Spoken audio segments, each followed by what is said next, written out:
drug. It wasn't, he wasn't because he took steroids that he made him crazy. He was actually on this uh, drug that made him psychotic, right? Same thing with like when that cop said the N word or something instead of lashing out on camera. I forget when this was, like 2006. They pulled that off the shelves precisely because it caused psychotic reactions. And right now, this trans regimen that they're giving to so many kids, like we're talking tens of thousands of children nowadays, I mean, that's making people crazy. And they don't want people to know about that. So, Alpha, we had a good question down here, and Zeno, if you want to respond first, I'll let you respond. You always have something good to say. Then I'm going to go No, to. I was just gonna. I'm in agreement with Ian. Like, we're seeing this promotion of psychosis, right? Mutilation is not a mental health remedy. Affirming lies is not a mental health remedy. Forcing and promoting these lies isn't a mental health remedy, right? You see the 41% of suicides with the trans youth, and they always say protect trans youth, no more dead trans kids. Um, the solution to no more dead trans kids is to not trans kids in the first place, right? The biggest threat to the lives of trans people are trans people themselves. It's their mental illness. It's for anyone who enables and encourages this psychosis. And, that's what we're seeing with this woke ideology, right? This is the product of the woke ideology. It's a manipulative lie, right? It's the promotion of lies. It's the product of encouraging psychosis, the product of DEI. It's the product of weaponized hate, right? And they cover it with saying whiteness, white privilege, being at the center of this issue, when whiteness is not the problem. Wokeness is the problem.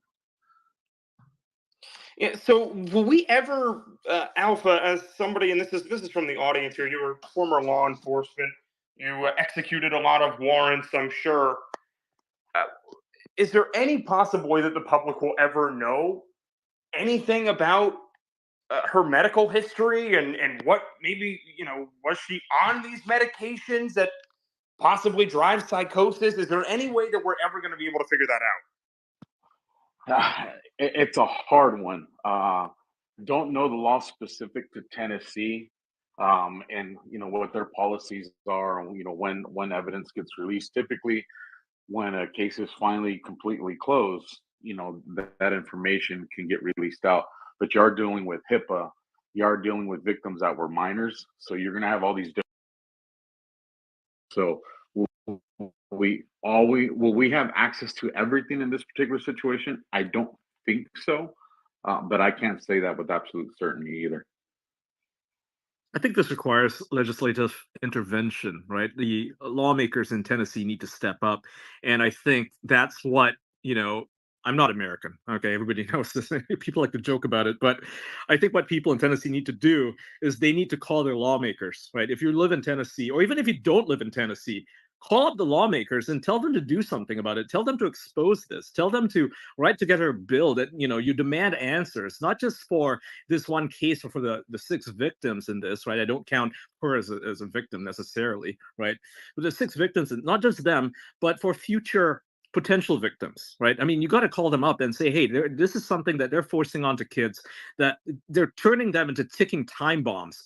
Doesn't the public have a right to know that a drug that they're taking could potentially cause them to have a psychotic reaction? I mean, that's exactly what happened with previous drugs where people had psychotic reactions or they developed addictions, like the opioid crisis, for example. I mean, the only way we got to know was when it became a public health scare. And I think that's the move going forward. People do need to pressure legislators into making a big deal out of this, because if it's a public health crisis, and it is a crisis, by the way, it's not one that's just happened yet. It's a crisis in the making. I mean, I think the public deserves to know. So call up your lawmakers. And not just for the purposes of what Big Pharma is doing. Think about all the lives that can be saved on if this information was to get out. Let's just say you censor the names of the parties involved. All of a sudden, this information gets out. Parents can start recognizing markers. Teachers can start recognizing markers. Law enforcement can get updated training on what this looks like. Like the amount of information here and how much prevention that it can lead to in the future. That alone should create the legislation to get it exposed. Like I said, with redacting people's private information. I mean, that right there would be a great argument.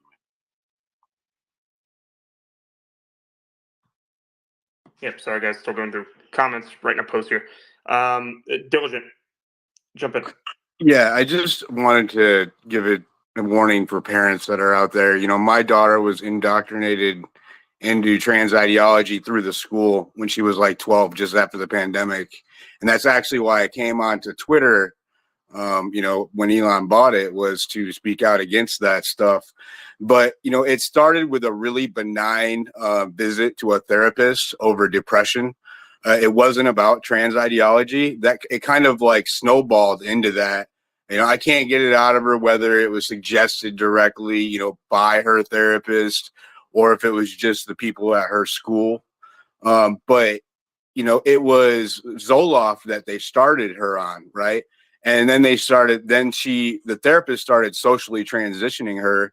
And if anybody knows the stats about transing kids, right? Once they are socially transitioned, like the chance that they're going to start medically transitioning goes up to like 80%, right? And then you get into the numbers of suicidal ideation and the actual numbers, the 41% comes into there. But I just want to give a warning to any parents out there. These kids are targeted around puberty when they're already at a vulnerable age, and they're susceptible to that kind of messaging. You know, where they're having a little bit of an identity crisis just because of the changes that their body are going through. And then they're suggested, well, this is why you don't feel like you fit in, or this is why you're uncomfortable. You know, this is why you're struggling, and so they'll try to diagnose depression or anxiety or whatever that may be, and then come in with the trans ideology. Well, the reason why you feel this way is because you're trans. Here, we have a solution for you. And as a parent that fought back against it, it took me over a year of court battles in Michigan, which is it's pretty much like California now, but it's been tough, you know. And so, you know, save yourself that kind of trouble. Make sure that you're talking to your kid yourself. Ask what's going on. Don't let up. Ask a lot of questions. You know, have heart-to-heart talks with your kid. Don't let them give your kid any medications for depression arbitrarily. You know, I'm not a doctor. I'm not telling you to. You know, I'm not making any kind of medical advice here, but definitely, you know, take your time, research it, you know, do a comprehensive research effort before you give your kid any medications. I'll leave it there. Yeah, guys, go ahead and jump in here, Caroline, for just a second. If you could, you know, hold down the fort for just a second, Caroline, that'd be awesome. Like for like 3 minutes. Absolutely. Oh, you're the best. I think we're starting to see that the reasons for this being withheld, there are many reasons. It has to do with ideology in schools in regard to race. It has to do with ideology in schools and in society as far as LGBT. It has to do with big pharma. Something that we haven't talked about though is if we don't actually discuss how these things happen, the only solution that is ever going to be put forward is gun control. So if we're dealing, I'm not hell bent on the idea that Tennessee on a state or local level is too friendly to the idea of taking people's guns away. It's a constitutional carry state. But from a federal perspective, certainly, it's very convenient to just be able to say, hey, all of these ideas and ways of doing things, all of them come from the left. All of them destroy the family. All of them destroy mental health. All of them do not result in a strong, independent, free individual, and are going to give more power ultimately over to the federal government. So I think it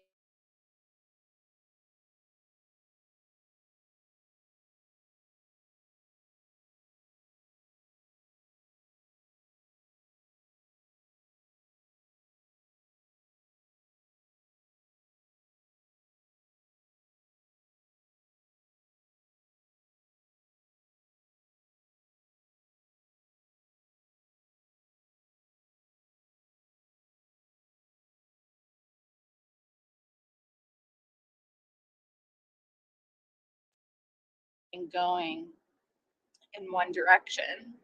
Reality of the tragedy happening, like nothing that we can do is going to bring those people's kids back. But I I hear a lot of mocking when these shootings happen and people saying, "Oh, how are those thoughts and prayers going? They're not working." It's like, okay, if that is the attitude that you have, I need to see a willingness from you to know every possible knowable thing about these shootings. I want to know about SSRIs. I want to know about hormones that people are taking. I want to know school intervention. I want to know if the authorities had any idea um, who this person was, how long these people have been on their radar. So the idea that from a local, state, federal perspective, this manifesto has been hidden. If we really hate shootings, mass shootings,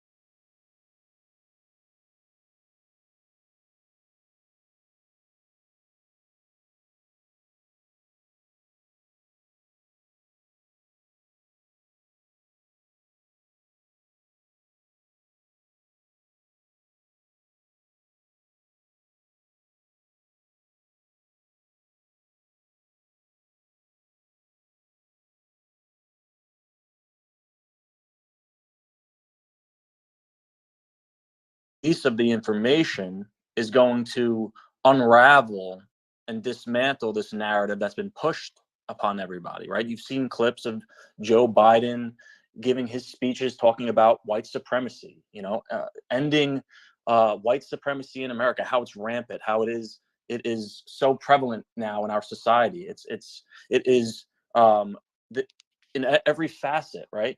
Um, when you see this information being released, countering that narrative, it completely dismantles this talking point, right? So could that be a reason why we're not seeing this? Is that why there's going to be some level of suppression of the story, right? And then I think Derek brought it up before. On the day of death, I guess it was, it said that she was very close to being caught, especially back in the summer of 2021. And that raises the same questions like, what does that mean? Was she reported to the authorities? Did anybody have any idea about, you know, any of her actions? There was a weapons cache that was found in her home.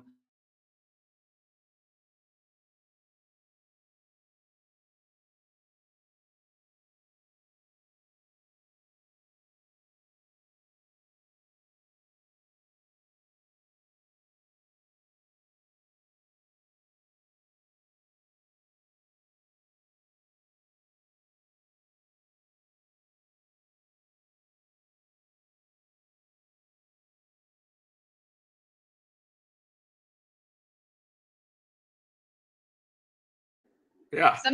Something else that I noticed, and I don't, maybe it's just the like writings and rantings of somebody who's unwell, but something that kind of stood out to me in what we're calling the manifesto is she speculates like what time she thinks lunch would be at the school. It's kind of odd to me that she didn't have like a nailed down exact time, but in her little itinerary, she says something like park in designated parking spot. I'm like, so you have selected a specific parking spot where you're going to park, but you don't know what time lunch is. I don't know why really that seems odd to me, but like it just designated by who is maybe a question. But I just saw that, I was like, that's kind of odd. I don't know.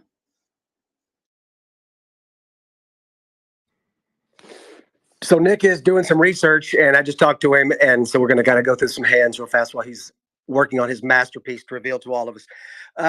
Let's go with Patrick first, and then we'll go to Stephen next. Thank you. So I first wanted to caveat that I am not challenging or justifying in any way the actions of what Audrey did or the shooting and how hateful they were. I'm not. But I just want to also point out that two things can be true at the same time. And so if you look at the schedule, the itinerary that she made, if you look at it, she wrote out, I'm going to go do this shooting. But then look at the very bottom. She wrote out her own death. She put time to die and she circled it.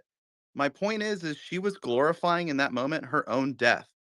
So this wasn't just a mass shooting. It was a mass shooting. That's absolutely true. But it wasn't just a mass shooting. It was also a premeditated suicide by cop. So if you think about this, it's not just hate that was coming from her. There was hate for sure, undeniable. You can't deny that. But there was also pure devastation. I mean, think about the level of devastation you have to be at to write down on a sheet of paper how and circle it that you're going to die at this date. It's like she's looking forward to it. Like psychologically, I know that everyone wants to step in this and go, look how much she was glorifying the death of all these other people. But really, she was also really at the end of the day glorifying the end or the release of the pain that she was going through on this planet. So I think that is just again, it's two things can be true at once. But that really stood out to me that she not only wrote it on there, she intentionally wrote out, because if you're mentally out there, you think of killing other people, but you have to be kind of mentally aware to acknowledge and write down, oh yeah, by the way, this is going to be ending in my own death as well. That really stood out to me. Stephen, real quick before we go to Patrick, real quick before we go to Stephen, do any of us really know though what that death is like? I mean, isn't it? I mean, don't it seems like a comic book the way that she wrote this thing? It's very grandiose and over the top. And I hope they don't know that I'm coming. I mean, do they really? Does any of us really grasp our own death?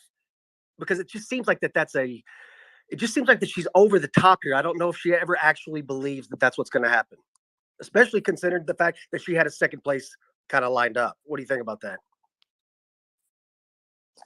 Well, I agree. I think that there's a lot of media out there that kind of glorifies like honorable deaths, like fighting for your cause. And, obviously her cause was, fighting against white hate as she perceived it, or white terrorism as she perceived it, which was obviously an incorrect perception.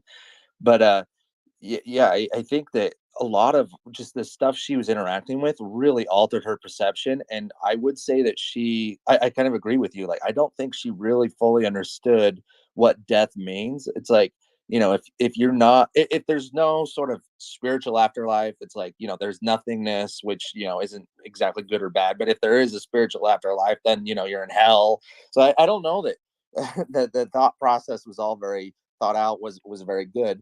I don't know if anybody else wanted to talk about this question, but I wanted to jump into if anybody else wanted to answer about the death. But I was going to respond to Caroline. She said that if we really hate mass shootings, we would get to the bottom of the causes. And the problem with that is that the incentive structure is not aligned with the truth. The incentive structure is aligned more with power in a way that, we have, I think it was Ian and a couple of others, like, I'm sorry if I can't remember your names, who was talking about big pharma really being involved with these shootings in a way, because all these shooters are on different antidepressants or ADHD medication, whatever it may be.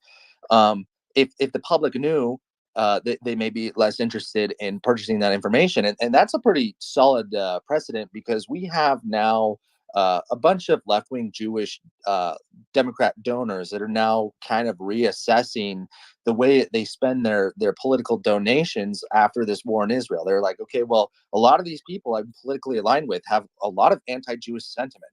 And so we know for a fact that once the news starts covering these things, that it really changes the money structure in politics. And so if we have, for example, it comes out in the mainstream news that people that are plugged into the TV that aren't on X, they find out, okay, well, yeah, all these mass shooters are on drugs.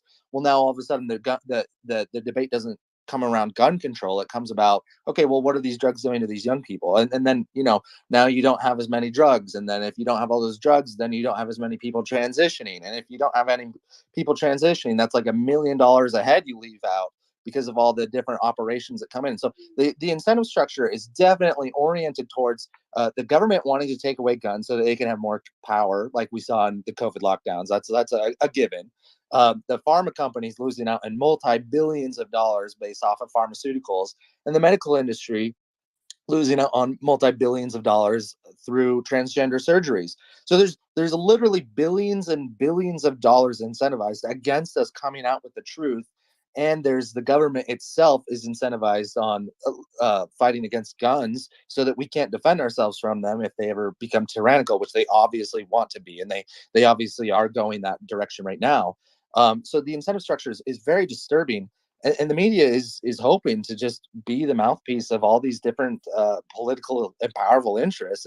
It's a disturbing, incestuous relationship between these different people, and at the end of the day, there's people dying because of it. We have these poor, like awful things happening to these confused individuals where they're mutilating their own bodies, and then they're going into debt, and then they might even have lethal mishaps because of their confusion, but it's being spurred on by the medical industry and big pharma and the government, because it's just a really disgusting, incestuous relationship between big pharma, the medical industry, and the government, where they're really all getting off on this, and it increases their power and wealth, and it's disturbing, I think.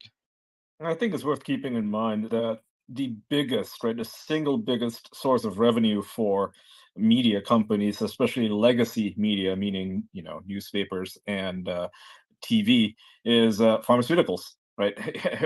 When I went to America, and I've been there a few times, anytime I turn on the TV, there's nothing but pharma ads. You won't see that anywhere else, not in any other country. It's illegal to promote, even like over-the-counter drugs. You can't sell them in Europe. They won't allow you to do that. But in America, it's like they have all these weird fucking drugs that they're selling on TV. And now imagine if there was a law against it. Imagine if these companies, imagine if the news started reporting about the dangers of all these trans drugs. And some of these drugs are pretty, available everywhere, right? They're not just used for transgenderism, they're used for many different reasons. If it were to come out that this is causing psychosis, I mean, they're losing their ad revenue. So they're not going to report on it. Ian's perfectly right. And I'm not sure if anybody just sang down with Rebel Sis when I did, because God bless those things catch you with those tunes. It is unbelievable. Caroline, Stephen had mentioned something you had said. So before we go to Diligent, did you want to jump in and respond to what he said? I forgot what I was going to say. Oh, go ahead. Sorry. See, that's how those pharmaceutical jingles get you, man. They're already messing with our minds. It's just on the phone here. Hey, Diligent, what's going on, brother? I mean, Game was new up here. If you want to let him go ahead of me, I'll go right after him. Are you sure you want to do that, Diligent? Well, I mean, I think so. let me, Nick, Mike, Tara, all you guys that's running the show, I appreciate you bringing me up here and being brave enough to allow me to speak. I know I don't have a lot of fans in here, but there are a few people that like me. So I just want to begin with this, and I'll be short and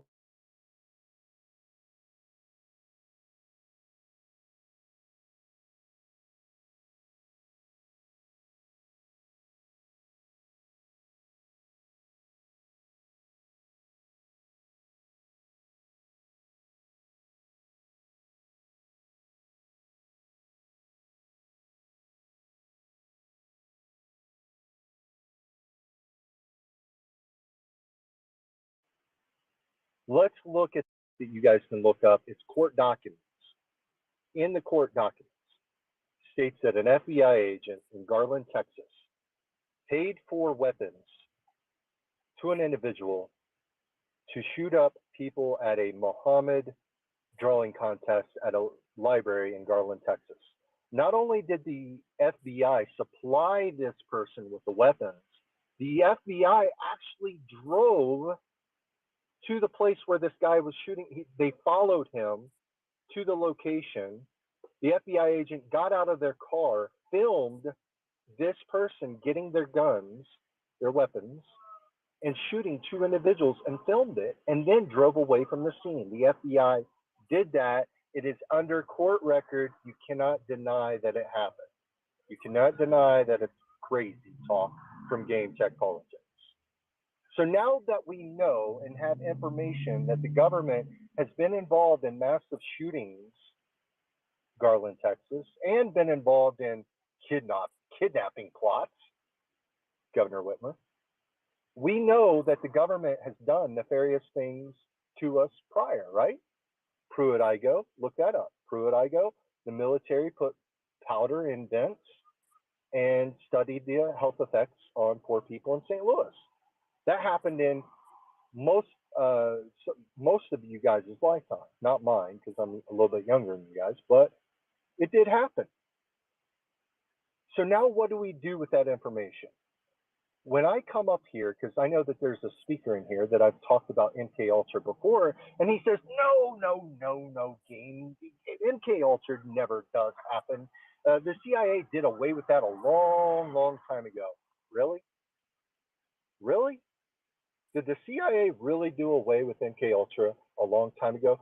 Now let's look at Alex. Can you kind of say real quick, just for the audience, what exactly was MK Oh, it's Ultra? Nick. Never mind. Nick, you can interrupt. Yeah, no. There's a reason I said. I just want to give context to the audience. Like MK Ultra, it kind of it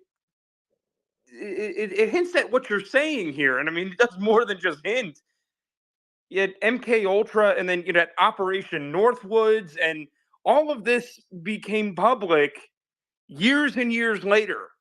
And now all of a sudden we hear about it and we're like, oh yeah, no, they don't do that stuff anymore. No, that was the old CIA. They would never do that.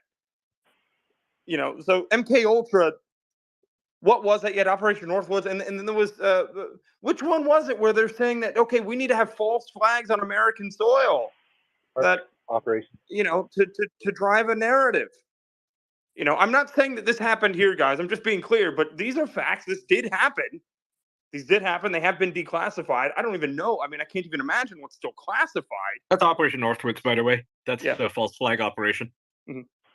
So my whole point is, guys, my whole point in taking and telling you guys this is not to get your guys' space in a different direction. My whole point is to not be afraid of spelling out the facts to your audience. What I provided you was 100% facts without any mistakes whatsoever. So you cannot discredit what I'm saying. Now, with this story particularly, I want you guys to notice something.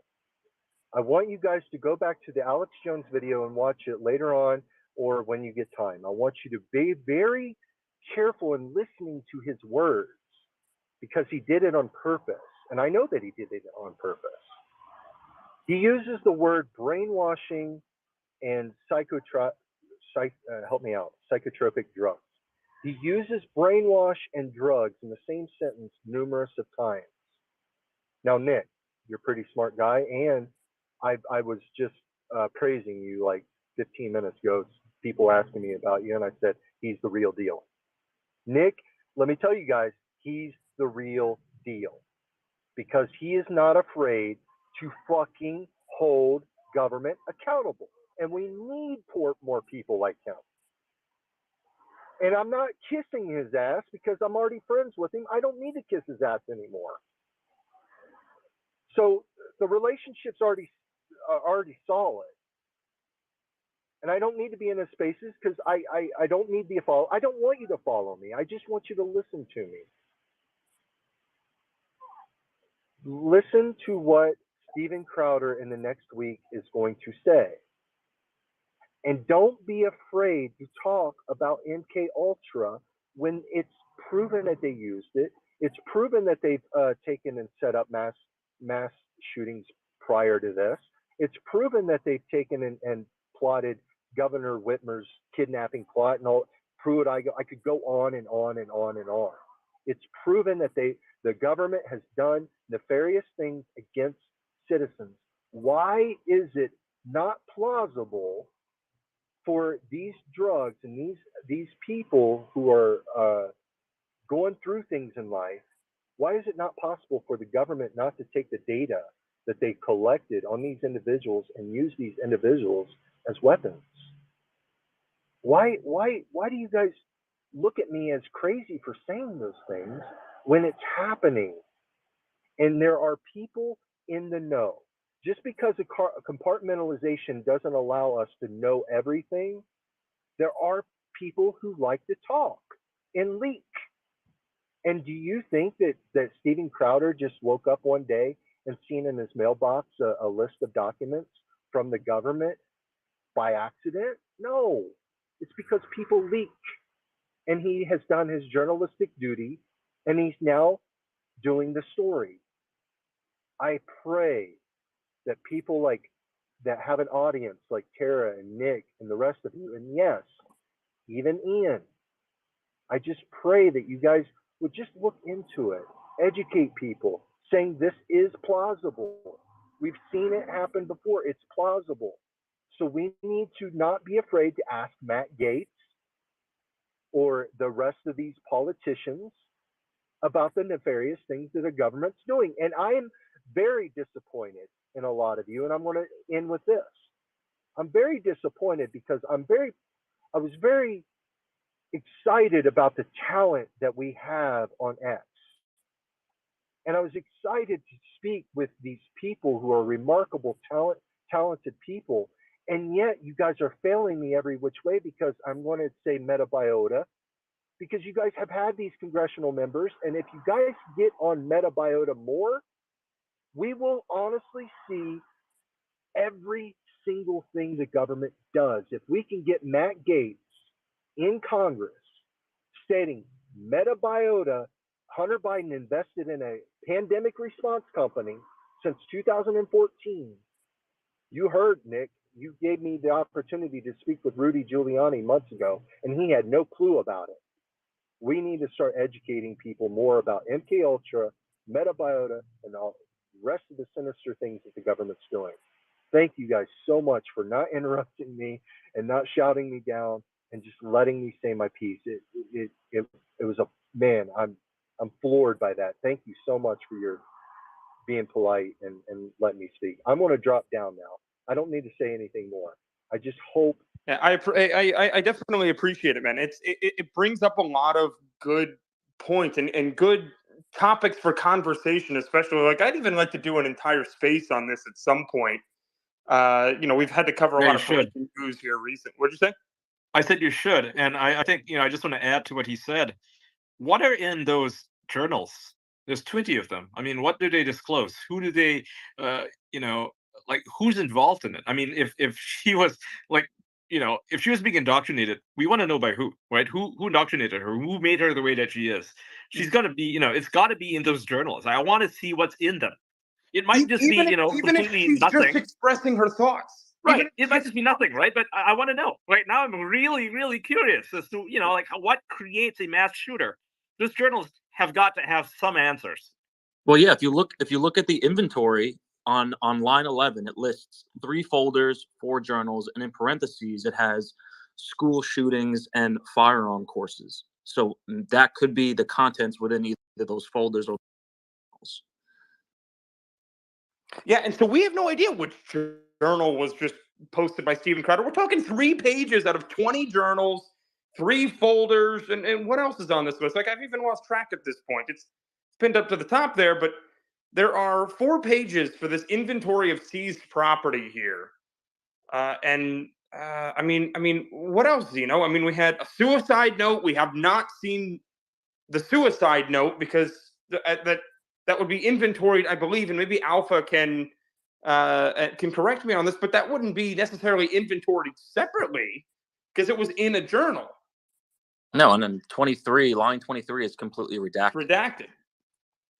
Could somebody, I know that there are people listening or parents or whatever, and read that whole list line by line? It might be a lot to read line by line because it's like 80 articles of stuff. So it might get a little much, but it is pinned to the top for everybody to see. I'll leave Zeno's tweet up there. Yeah, I just wanted to jump in. I diligently posted some photos of the mass shooter's artwork along with the notes, and it looks like the writing is matching. This was posted by Intel of mine, Carl, and it looks like it's definitely matches. So Where was it posted? Uh, It was just posted to the. Oh, Diligent posted it to the top. yeah, Okay. I am post it since I'm kind of late to the whole news thing, but yeah, I had him post it for me. But this was posted by Carl. He's currently listening, but we have a whole Discord chatting about this also. So he's been helping me out with this.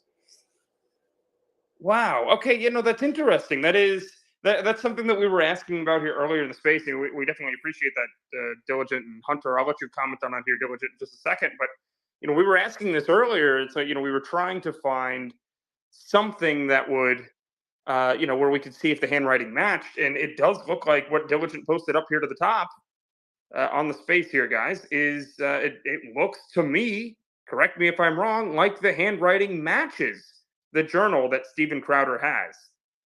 So, and everybody, just before Diligent, before I let you jump in, guys, bottom right hand corner, questions, comments, tidbits of information. If you guys have something you think we should be talking about, if there is, stuff like what Diligent just posted, that's more evidence that helps us be able to investigate this independently, because for whatever reason, you're not seeing it from CNN, Fox, MSNBC. It doesn't matter what side of the aisle the supposedly these mainstream media outlets are. You're not hearing anything from them, so it's kind of up to us at this point. And I'll be going through your comments, questions, everything, bottom right hand corner, and make sure you share the space, so we're going to get the truth out here. Diligent, jump in, sir. Thank you, Nick, and thank you, Ross, for providing us with that information. I just wanted to, man, this is taking me down this like trip of memory lane after this happened. Do you remember all of the pictures of the trans activists posting selfies with the assault rifles and the guns and saying stop trans genocide, right? And the big push right after this happened, the White House came out with the Trans Day of Visibility, right? And even in my hometown here in Oklahoma City, our like largest landmark was lit up with the trans flag colors days after this happened. And the whole time, we were begging them to release this manifesto, and we all figured it was ideologically driven why they were withholding this information. I think that still holds true now. And that's just all I had to add to it real quick. Sorry. Patrick's had his hand up for a while, though. Oh, yeah. Go ahead, Patrick. Then we'll go to Pheno. I'm reading. I'm sorry. I'm a little delayed. I'm reading through the audience questions, but go ahead. By the way, everybody, follow Mike. Follow Mike Mack. He's been a big help this space. So do that. Go ahead, Patrick. I appreciate it. And this will be a quick point. Nashville Police Department, when they searched the home, they did not list that they found any videos. They found hard drives, but they didn't list that they found videos. But I thought it was interesting that on the agenda, it says that she's heading to the gun range, and then she shot a video, and then she went to the school. So the point is, that video that she shot was on the way to the school. And so this wasn't an issue of whether or not Nashville police needed to get that video from her house. She took it with her. She took it with her to the school. So they had it from day one. And then the other point I was going to say, she said she almost got caught in 2021. So when we're talking about 20 journals and that being a lot of journals, and is there really going to be relevant information in those journals? We're talking about she was planning on this before 2021 and almost got caught in 2021. And you could see her need to communicate what her thoughts are. It's absolutely believable that there's a lot of information in those journals. 2 years. That was 2 years of coverage between 2021 and 2023. So I just thought those were two interesting points from these journals. So what you're saying is that the video that is in inventory on these sheets right now is one of them is even she was taking videos on the way. Yeah, her agenda says that she was going to go leave. She said she had breakfast at her home. Then she was going to leave her home to go to Royal Range, which I'm assuming is a gun range, which would make sense that you'd go to a gun range to deal with guns and prep guns, because no one's going to expect anything weird of a person packing gun equipment in a gun range. But she said she left home. She went to the gun range, pulled that prepped all the stuff in her trunk, and then it later says, and then she filmed the video and her final video, and then she headed directly to the school.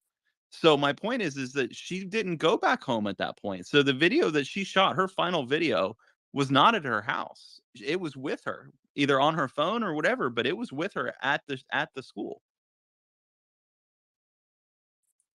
Yeah, see, this is why these spaces are great, because we get a lot of people picking through the information here, and it's posted at the top again, just for anybody that hasn't seen it yet or wants to re-review it. It's posted at the top, the Manifesto, as we're going to call it. Nick, That does. Who's that, I'm, Caroline? Go ahead. I'm looking into something right now, and I wanted to just confirm something with you. Do you remember what the name of her street was? She lived pretty close to the school. Is that correct? She did live pretty close to the school, and actually, when I was down there in Nashville, for the It was Brightwood Avenue. there you go. I'll leave it up to Zeno to always know the answer, but go ahead. It is right down the street from the school. I drove past it, so. Okay, so that gun range is like on the outskirts of Nashville. Like there are definitely ranges that are closer to her house. So I'm wondering why that one specifically. That's an interesting question. I mean, could it possibly be that she was? Do we know whether or not she obtained the firearms legally? Do we? I'm assuming. We don't know. I haven't heard anybody talking about that. Does anybody know the answer to that? Yeah, that's a really good question. I'm curious about that also. Well, her parents, they previously said that they didn't approve of guns, and they thought that she originally sold her weapons. So I'm assuming they were obtained legally, but I can't. Yeah, Don't quote me on that. CBS News says that, and this is from March 29th, right? So it's very early reporting, but it's correct. The Nashville school shooter legally bought 7 firearms from 5 different stores, according to the police chief. So she basically shopped around for her guns. She didn't just shop at one place. And she used 3 of those guns in the attack. Interesting. Yeah, before we go to Phenom here,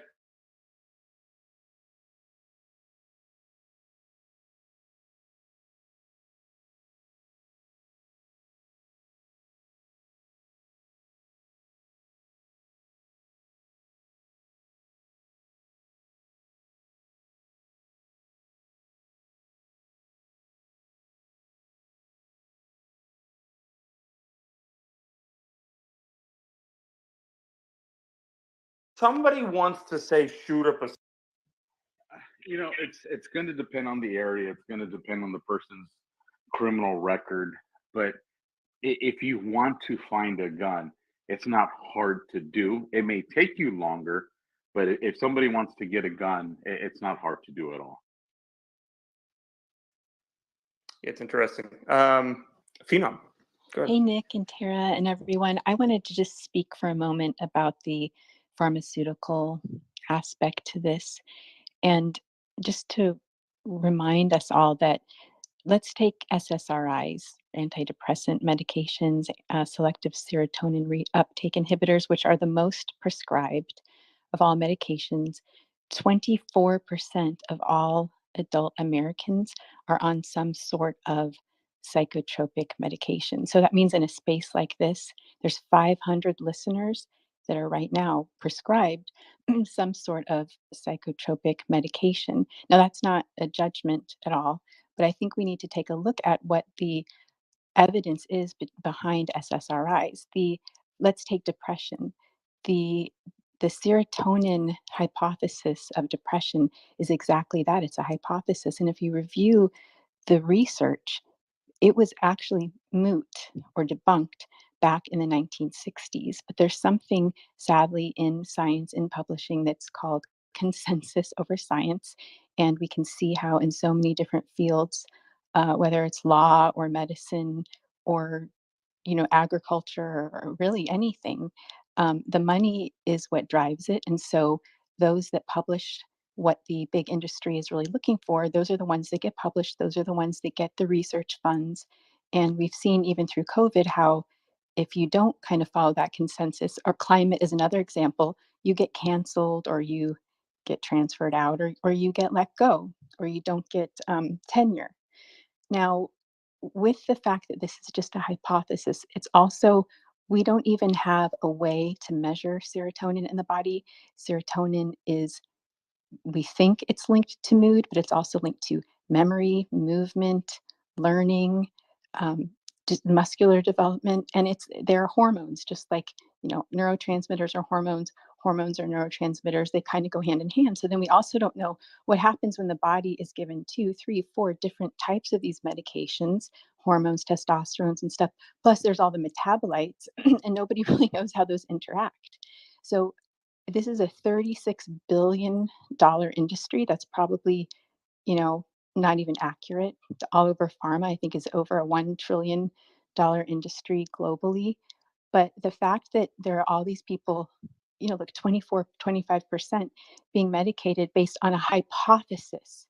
It's not even known science. Like, science has evolved to, we know now that more serotonin is produced in your gut, in your stomach, than in your brain. And so I just think that it's a travesty what's happening to these kids. They're just being drugged.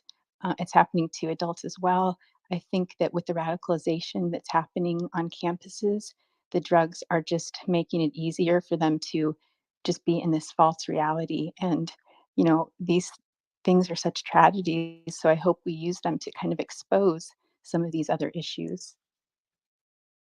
Yeah, and it seems like one of the issues here, and we were talking about this a little bit earlier.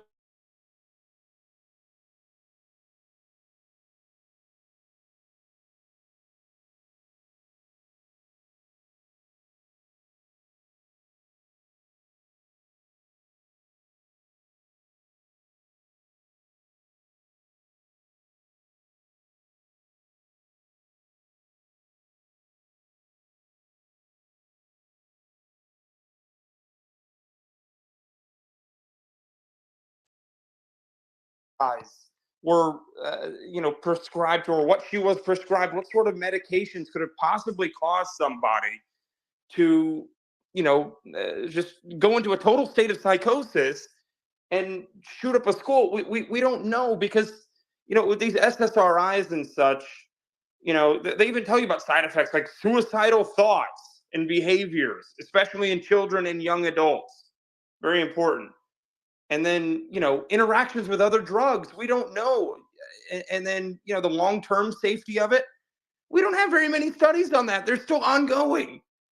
And But Nick, they're there's also, if no I could just add, they're also, again, they're not prescribed by a test. You can walk into like a nurse practitioner in a Walgreens and they'll ask you 4 questions. Have you been down lately? Have you been having trouble sleeping?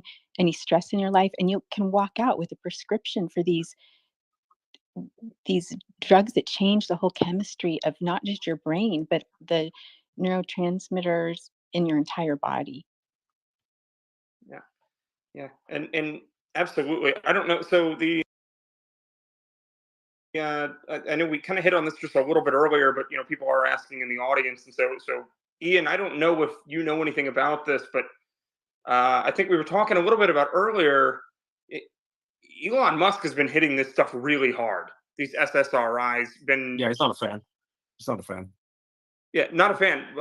Why? Is it for the same reasons that we were talking about? I mean, does he Yeah, have it? pretty much. I mean, we don't know what we're putting in our system, right? And there's so many conflicting studies now, especially like new ones coming out, showing that, and these are backed up by years and years of research, right? Like actual research, not sensationalist stuff. That SSRIs, we don't know how they work the way that they do, and the claim that there's chemical imbalances in your brain, well, that turned out not to be true. It shows that there's no efficacy whatsoever. So we don't really know what they're doing, and we just have like ideas on how they're interacting with our system. And that's why, like psychiatrists are not chemists. They have no idea what they're putting in people. They just know that certain things work the way that they do, but they're usually relying on the patient to come back and say, yeah, this is working for me or it's not working for me. And if you're on a drug and you truly believe that it's working, and really all you really have is like maybe some mild anxiety, like who doesn't have anxiety, right?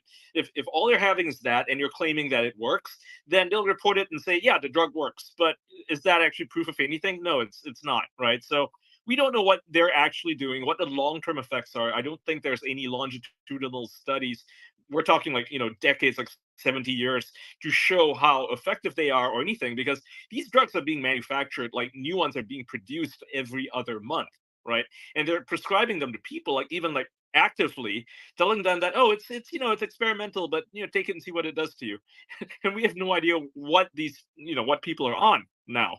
And so for someone who was like deeply mentally ill, like Audrey Hale, right, she was on, no doubt, a lot of antidepressants, but she was also taking all of this other stuff, this testosterone, trans drugs, hormones and things like that. How does that interact with SSRIs? And we don't know. There's no studies for it, not enough anyway.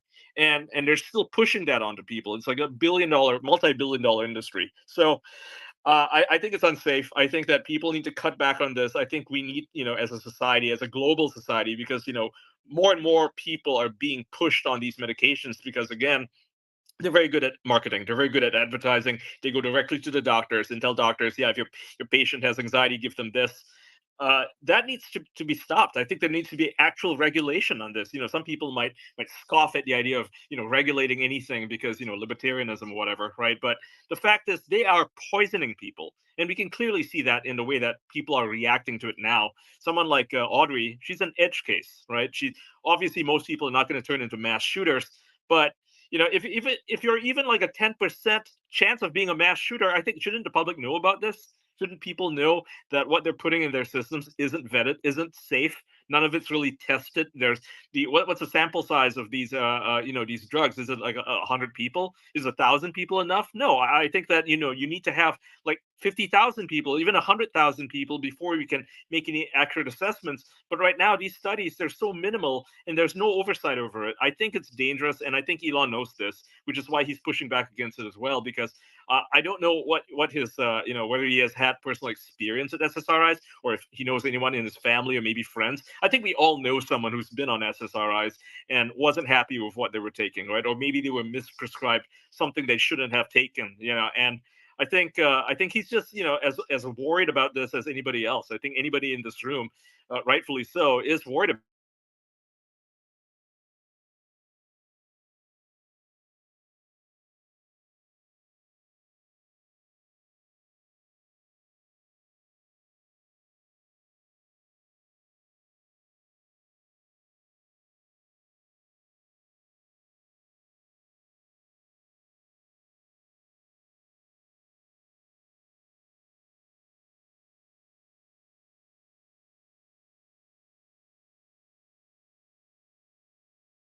Antidepressant. So I'll just, because people asking in the comment section, what is an SSRI? It's an antidepressant medication, and them. You know what they're called. They're Prozac, Zoloft, Lexapro, drugs like that. I've been on Lexapro, and I dropped it because of I realized it was an SSRI, and I dropped it like 2 years ago, and it's terrifying to think that what these things could possibly be doing to humans out here right now. It's not But just SRIs. There's other stuff too, like venlafaxine, right? That's an SNRI. That's an older class of drugs. And again, we don't know what these things actually do, right? The chemists can't even tell you what they actually do. They just have an idea, an inkling based on a suggestion, a belief that perhaps stopping serotonin reuptake is going to make you feel better. That's just an idea, right? And that's not a proven idea. It's just an idea. And furthermore, when you take these drugs, they're not actually, we don't actually know if it's actually doing what it says on the box that it does, right? That it stops serotonin from reaching your brain. Like, we don't know that. We just assume that's how it works. But there are so many different interactions that are going on, which is why they tell you, hey, don't take any other drugs when you're on this stuff. Don't drink alcohol when you're on this stuff. It's going to make you suicidal. Like, read the fine print. It says it will make you suicidal if you take alcohol with it. Why is that, right? Why is that? And don't tell me you're not going to take a drink after work. A lot of people do. They're on all these medications. They take a drink after work. They think, it's just one glass of wine. And maybe for most people, that's fine. But what if you're someone like Audrey Hale? What if you have, a gene in your body that reacts differently to alcohol than other people do? What if that makes you psychotic? You don't know, right? I mean, do you want to risk it? I don't think people should be putting stuff like this in their bodies, especially when it's all synthetic, right? I'm not like a natural nerd sort of person. I don't care about this stuff. I don't eat organic foods, but this stuff is deliberately altering your brain chemistry, and not just that, it's altering your gut chemistry. And as we all know now, a lot of like tiredness, fatigue, depression comes in the gut. So what is this actually doing to us? What are the long-term effects of this? Yeah, and I mean, a lot of this narrative is controlled by these massive pharmaceutical companies. You have like Zoloft, for example, is manufactured by Pfizer. And It makes you then fat. Do people talk about that? I mean, like, we know for a fact it makes people obese. It's like, if anything, I mean, you have to wonder, is there any connection? And of course there is. Is there any connection between the obesity epidemic that's happening in America and any other country that's starting to take all these drugs, and the availability of Zoloft? Are people talking about that? Probably not. yeah, Mike, I'll go ahead and let you jump in. If you can hold down the fort for like 3 to 5 minutes, it'd be awesome. Yeah, you got it, Nick. Man, what Ian and Phenom said, I'm telling you, God bless America. It was so spot on. I started for my ADD. I started Adderall about 15 years ago. We did that for about 10 years. Then they said switch to Vyvanse, and I switched to that. Both of them just stopped working immediately. Well, for those of you who take ADD medicine, you know that there is a shortage of Vyvanse and Adderall all across the country, and it's literally like been trying to get crack. Well, a lot harder than trying to get crack, let's say. And I had a sinus infection. I went through something kind of sad, had a sinus infection. The doctor gives me steroids. Something interacted with the fact with what I'm taking, and I cried. My wife had to stay home with me from work like I'm a child. I could not stop my physical body from crying. And going back to what that girl was thinking when she did these things, I didn't care that I was crying, and I didn't care about anything around me. I was just amazed that I was actually going through this. And so it's like what to Ian and Phenom said, like the serotonin levels, and there's that serotonin syndrome, which is a very, very scary thing that if you start taking multiple types of drugs like this. So I told my doctor about it, and he didn't give a damn. He immediately prescribed me Lexapro without me even having a say in it. And I'm like, well, yeah, I lift a lot of, my back's been kind of hurting me. I don't think you're supposed to really take that with ibuprofen. Didn't care. He said, hey, you'll be fine. And so, the way that it interacts with all of these medications, this Nashville shooter situation, this might be the biggest thing to draw attention to what these pharmaceuticals are doing, because this slavery is happening, and it's starting right now, and it is a slave of the mind. Wait till they put the goggles on us. God bless America. It is amazing what they're doing to our minds. Ugh. That's it. I'm not even going to talk anymore about that. Let's just get off of it, because I'm losing my attention right now. Caroline. So can we all agree that we would like to see Congress vote on a bill to prevent pharmaceutical products from being advertised on television or period? Because we watched this unfold during COVID. We're watching this unfold now. And if Big Pharma owns every owns the media, we are never ever going to get honest answers for things that we need to have an actual conversation about. So I personally would love to see a bill brought forward to outlaw Big Pharma from advertising. But that does kind of bring up the question, then the older people, and that's the ones they play the catchy songs to, where do these people get their information about possible effective drugs if they can't get it from their recliner, though, watching television? You know what I'm saying? Well, from their doctor, from the internet, from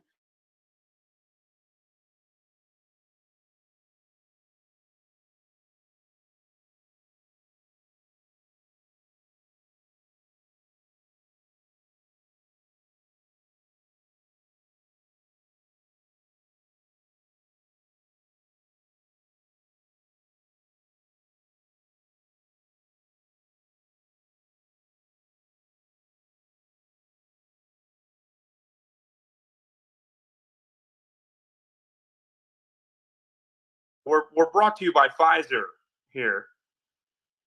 So thank you for Pfizer for sponsoring our space today. Never. Brought I to would you by never. Pfizer. Brought to you by Brought to Pfizer. you by Brought Pfizer. to Pfizer. Go ahead, Caroline. So I was just proving your point, but go ahead. No, I mean, that's really it. I mean, if we keep saying that we want to see change, where's the accountability, blah, blah, blah. We have access to a handful of Congress people who attend spaces. Like, we need to be, I am encouraged to see things like, polling for the general start to nudge in Trump's direction. That's encouraging. But what I think is really needed is for people to realize that it's not just voting. We're going to have to do things. We're going to have to pressure Congress people to actually see change. So this, in my view, is an opportunity to do that. Yeah, no, I agree with you completely, Stephen. Sorry I missed your hand earlier, and then we'll go to Phenom. Stephen, what's up? No, that's okay. I just wanted to add on to what Caroline and a bunch of others were saying about or especially Ian was saying that we don't have a lot of long-term studies about a lot of this stuff and how it affects your mind. But, every single person in this space understands one thing, and that's that your genitals have a huge effect on your mind, like the way that they release hormones every month or when they make you see somebody attractive, like it totally alters your mental state. And so it doesn't matter really, in my opinion. You could have as many long-term studies as you want, but as soon as you cut off your genitalia, it's like you have a completely different system going on there. You don't know what's influencing what. You don't know how things are being regulated, and it just, again, like, we don't know how any of this stuff works. And then on top of not knowing how it works, we're going to give it to very troubled people that can't perceive reality. Like, they don't know that they're a female, even though their DNA says XY, or I'm sorry, XX. And so it's like every single part of reality is screaming, you are a female, but then they say that they're a man or a boy or a male. And so these people can't really perceive objective truth, but then we cut off their genitalia and then we put them on crazy hormones. It's just a recipe for disaster. Now, somebody was DMing me that I think basically it's a small portion of people that commit mass shootings are transgender. It was like 0.11% or something like that. But the point is that we are messing with people's minds, and that I imagine a significant amount of mass shooters, and I think somebody had the numbers earlier. A lot of those mass shooters are on different medications, and so again, really, it's like, okay, well, can you take this to your representatives? Can we have them stop advertising pharmaceuticals on television? Well, that's a free speech issue, and so it's really tough to get into that. But I don't know, man. It's like there we need to do something, and there's a lot of interest here, very powerful interest here. And everybody in this space, we're all interested in preserving life. We're all interested in making people more happy and not mutilating themselves. But how do you go about doing that? That's a really complicated question that I don't really fully know the answer to. So yeah, but what you see now with big pharma and all these drugs, our government and the promotion of drugs is a money game, right? We're no longer in preventative or proactive measures because they're in the business of reactive medications and treatments, right? You have people who are the former commissioners of FDA moving to be the board of directors on Pfizer. You have people who were in charge of regulating these medical institutions on the FDA that moved to be the chief medical officers for like Moderna. You have people working for the media, for Reuters, or Routers, however you say it, the CEO who moves to be on the board of Pfizer, right? It's a complete mixture now. Corporations and government have become indistinguishable, right? So it's a lot more than just, passing these bills and putting these laws in place. These people it's an intricate web with these people deliberately involved. Well, if anybody can get bills passed, it's Phenom. Phenom, jump in there. Well, I wanted to make a couple points to the good points that Caroline was making, but I first wanted to say it is your brain that signals the release of hormones to your genitals.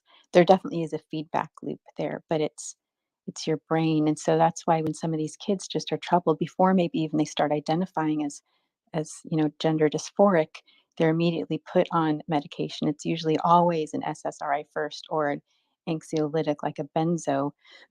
And that definitely will further exacerbate any hormonal issues before they're even put on hormones.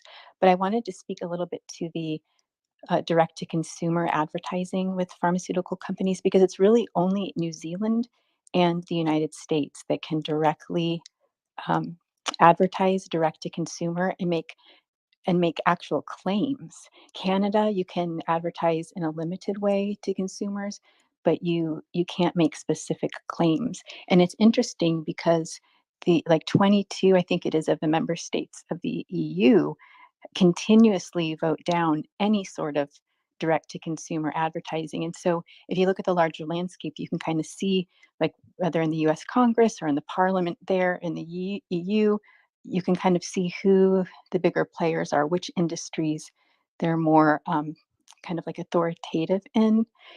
But how they snuck in this direct to consumer advertising, listen to how they did this. It was in the early 80s. And what they did is they said, we're going to get Americans more involved in the health making decisions with their doctor. And that is how they slipped in the direct to consumer advertising, which is just absolutely Orwellian. Nobody can read that small print on a TV ad. And then, if anybody knows exactly how doctors learn about these drugs, they aren't studying these drugs in medical school. They're not. They're walking around exhausted, rounds in a hospital, just following learning as they go, because you don't learn medicine from the textbooks in medical school. It's when you do your residency, when you do your rounds, and you just follow what the other doctors are doing. You're just kind of basically copying what they do. Some cases that's good, in other cases that's really bad. And then they learn about these new drugs. When the pharmaceutical company comes in, the doctor is slammed. They have a quota of they need, 6 patients per hour. They haven't eaten anything but coffee all day. And then this pharmaceutical um, sales rep comes in with yummy food and, pretty face. And then they say, oh, we're noticing this, this, and this. You can prescribe all of these meds off label for this. And this is how doctors are learning.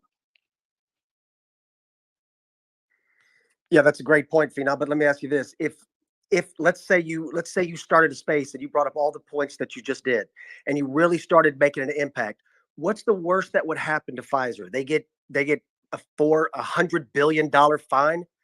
They're going to pay that anyway, and then they're just going to continuing to release the drug that they got fined for. So it's almost like you want to do something, but if hundreds of billions of dollars does not dissuade you in the slightest to stop what you're doing, what comes next after that? Well, look, people learn less about how their physiology works than they know how to work their coffee maker or their car or any other gadget in their life. Kids just don't learn that in school. We don't have like a full understanding. People don't know how their menstrual cycle works. They don't know what digestion is. There's just, look, we walk around with these bodies, we take it for granted. And kids just don't learn. So as adults, people grow up and they don't know anything. A doctor can say like, hey, I'm going to give you this. It's going to make you feel better. And people are just trusting on blind faith plus the white coat. And so one good thing or two good things I'll say is spaces and journalists, podcasters, and such. Getting the word out is important because here's one place of control we have is you can opt out of the pharmaceutical world. You can absolutely decide that for you and your family, you are just not going to opt in. If it's something you don't understand, you don't feel like the doctor is actually giving you anything of value and they're just writing you a script, you can make those decisions. Where at least we're not in a point yet where, I mean, there have been cases where children have been taken away from parents because they don't want to subject their child to chemotherapy, for instance. But you can stay away from doctors. And you can, just like you can not put your kids in a public school, you can choose not to go down the pharmaceutical route.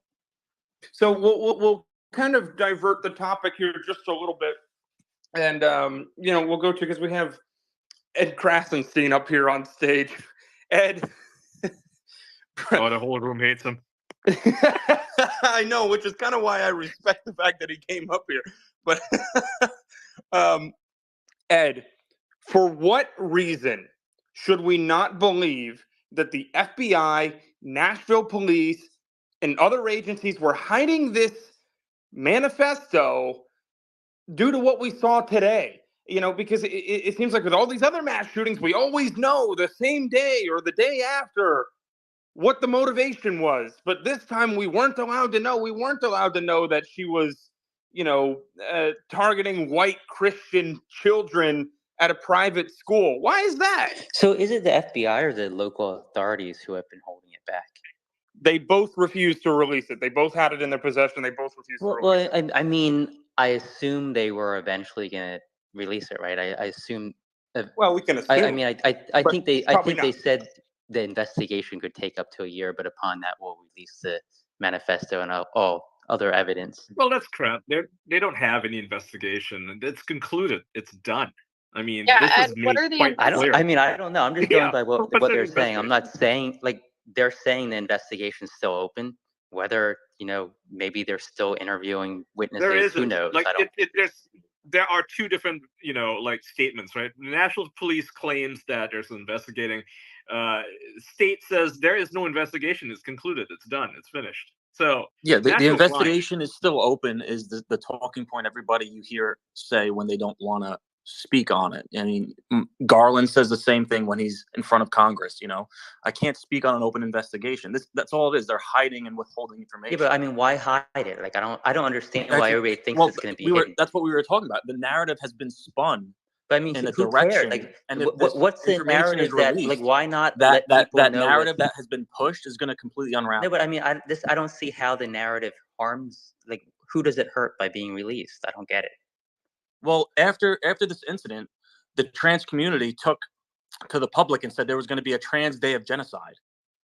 So there's been a complete push for this false narrative that there is this trans genocide happening, right? When in fact it is the exact opposite. Well, I mean, there's not a trans genocide happening, right?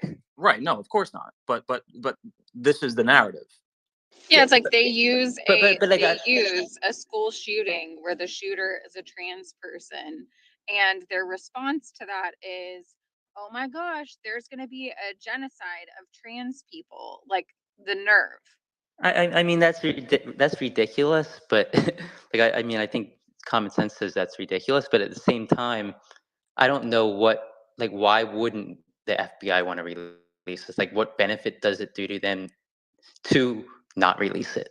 But Ed, does it not kill the well, we know who controls the FBI, okay? The FBI at this point, look, they don't have the best reputation, okay? All right, let's just be totally honest with that. You see that, Ed.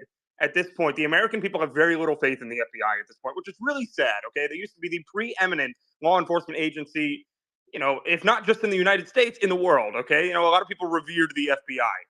However, at this point, it looks like, because we're pushing the DEI stuff and the CRT crap, and you have government agencies doing it, you have celebrities doing it, you have the media doing it, you have schools doing it.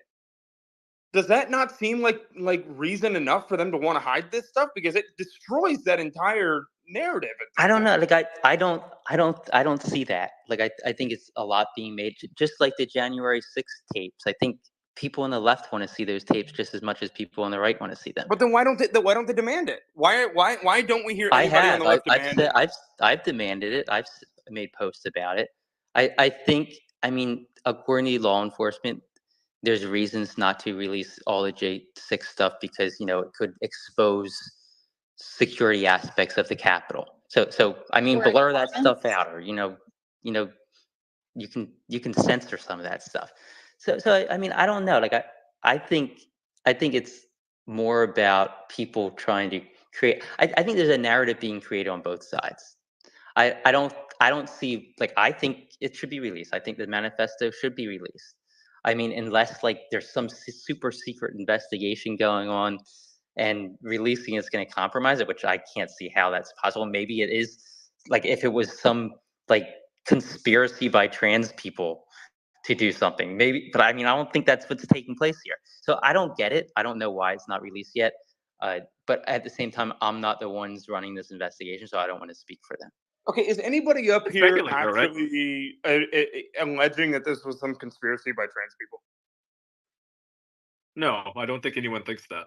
Okay, all right, just clarifying. What were we saying, Ian? Oh, I was just saying that, you know, you can speculate, right? We're all free to speculate here, so I don't know why you're so afraid of, you know?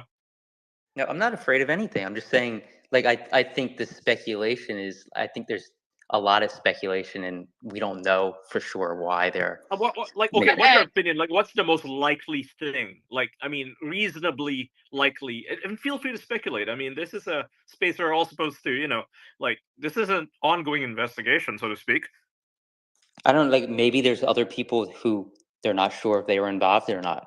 Like maybe people that helped in the planning and they don't want this stuff getting out there because maybe it would make it appear that somebody's involved if the whole story is not told. I mean, that's just speculation though, That's a 100%. fair point. Yeah, I mean, But is there I anything think mentioned in what we saw today no, that hints at anybody else being involved in this? nope, Yeah, but is this nothing. is this Yes. a complete picture though? Have we seen everything? I doubt it, right? I mean, we've not seen a complete picture, but definitely not. I think this is a lone wolf thing, and it wasn't like the gun was purchased illegally, right? Because if it was, then yeah, for sure, you know, they would have an open investigation, find out who sold the guns. But we know where the guns came from, so I mean, it's pretty open and shut. Well, I won't say it's open and shut. It's open and shut to the suspect. The suspect's dead. But when you look at this, you know, these journals, this manifesto, and you have a sentence we brought up in here repeatedly, that I was almost caught in 2021. That opens Pandora's box to what does that mean? Does that implement local law enforcement that had a call? Does that implement teachers that were a conference? Does that implement the FBI who went? Because we know the FBI has a history of talking to a lot of these shooters prior to these things. There's a huge reason, and the other thing is there's educated speculation as well. And when you look at all these other manifestos that are immediately released and one's not, you have to make some type of speculation of why. And in this case, you have the victims that, for the most part, are white Christians, and you can't have white Christian victims in the United States right now because everybody else is supposed to be a victim because that's what keeps propagating this whole division, race, and hate crime. So there's so many different reasons in here of why you wouldn't want to release this. Now, as far as like ongoing investigations, there's some things you can go where the original weapons legitimately purchased legally, or were there people that were communicating? But all these other investigations are not ones that would take very long. You could finish those in a matter of 2 or 3 months tops. For it to be this far into the scenario and still not have this being released or not being a closed case, no, there's a reason for it. And you're either trying to protect the school, or you're trying to protect the local agency, or you're trying to protect all the agencies that were involved. Yeah, and you've seen the property that was seized, right? So yes, there's an investigation, right? And to Alpha's point, how long does it take, right? They're in the process of collecting and reviewing all of those records, right? The shooter's phone, social media, the bank account, the gun and ammunition records that they bought, autopsy, toxicology, medical records, right? They're reviewing the data and the internet search histories, right? Which they'll tell you is a time-consuming process, and they're going to use that to say whether this assailant had help planning the shooting or help purchasing the weapons, right? It was already stated by the during the investigation that they do believe that the assailant acted alone in the case, but they do not know for sure, right?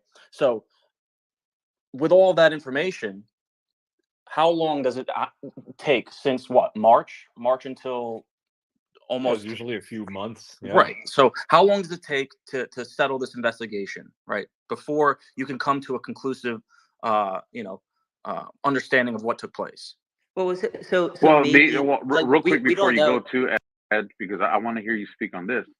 Another main reason to add to what Zeno was talking about is what was the narrative that immediately was put on all the headlines, radio, social media: ban assault weapons, ban assault weapons. And what you saw here was this was not a crime that was built around assault weapons. This was a crime that was built around mental illness and hate. It didn't matter if it was going to be done with a knife, a pistol, and it takes away from that immediate necessity to show, oh, this was a crime, and it's all because of an assault rifle. Yeah, like I mean, like maybe, and this again, this is speculation, is they do think that somebody could have been involved. Like, say there's a 10% chance that somebody else was involved.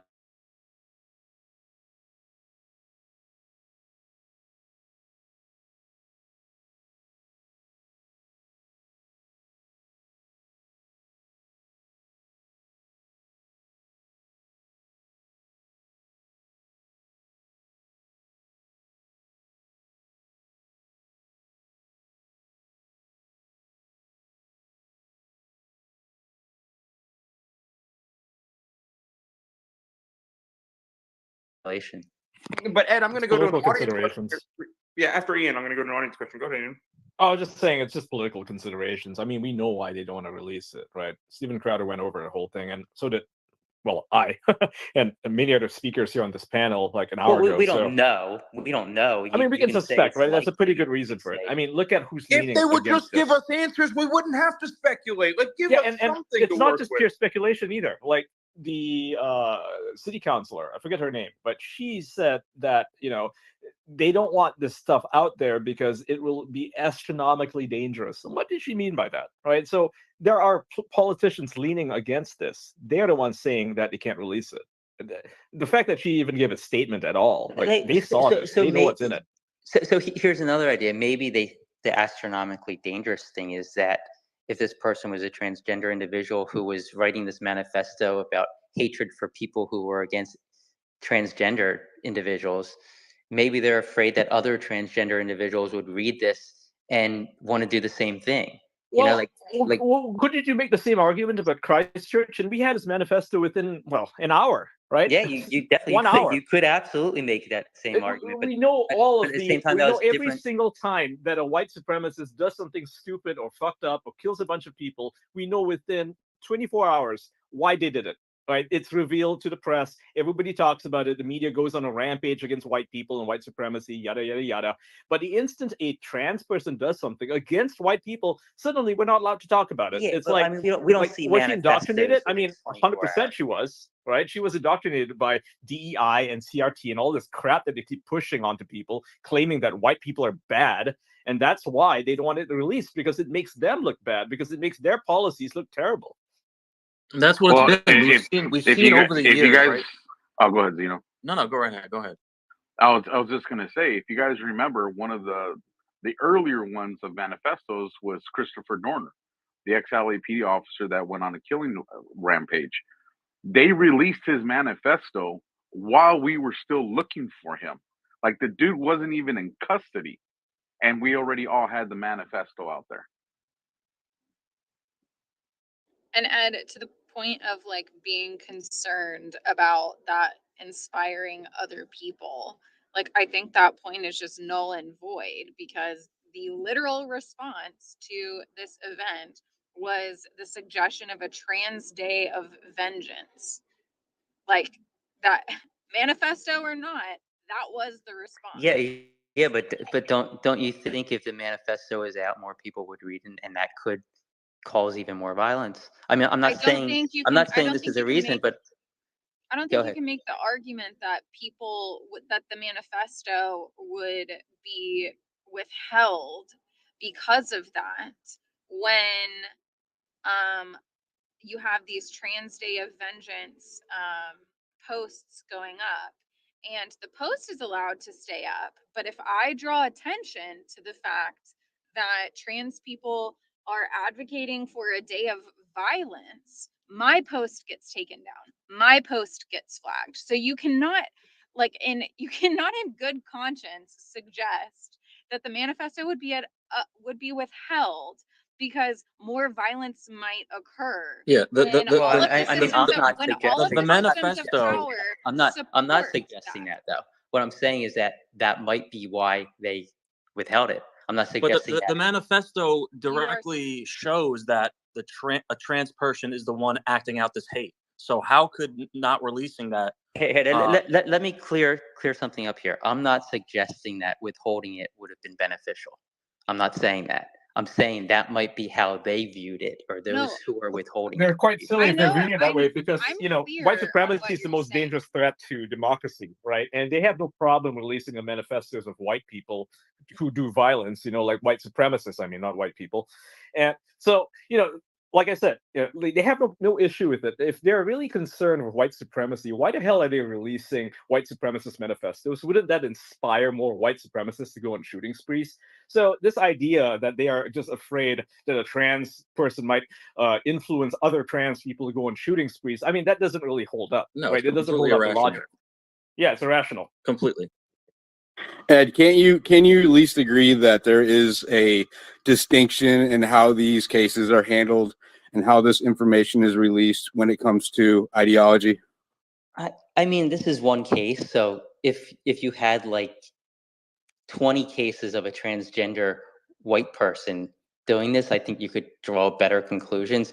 I think if you compare this case to like a Dorner, yeah, there's definitely Isn't it differences safer here. to say that we're talking about anti-white, anti-Christian rather than characterizing a transgender? We don't even have to say transgender Yeah. white at this point.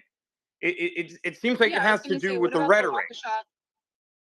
What about the Colorado shooter that was supposedly trans, though? Yep, he was. I mean, He's alive. you look at the Waukesha Christmas parade, where a man mowed down a bunch of white people and, has all of this content around Black supremacy. It took all of 5 minutes for that story to completely disappear from media. And because he ran people over with a car instead of shooting them, we just don't give a shit about that. So It's more than just the shooters too. It's like, we have people from January 6th. They didn't get any of they didn't have camera footage released, like the Buffalo guy. He didn't have camera footage released in his defense, but yet like we have like as this I think Roz was mentioning, this shooter is going around and we, as he's out and about, his manifesto is released. And the point is it's not just the shootings, but the FBI in general always goes this way, where they don't release information that would be damaging to the left-wing narrative, but it is damaging to, say, white people because everybody's a white supremacist. And then they release data that is completely absurd that says that white supremacy is the greatest threat in the country, while we have people at DC chanting death to Jews and they're celebrating Hamas's attack. It's the FBI. I don't know how you can question this, but the FBI is so one-sided and so political with the bludgeoning and the information that they release. They use this, it's an investigation, it's an ongoing investigation, as a cover to release information that they or to not release information that they don't want to do. And every time it's information that they would like the public to have, they just leak it.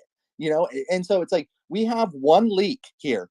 But we have how many people handled this information of the 20 binders, and we have 3 pages from one of them, and we have it's like this astronomical leak.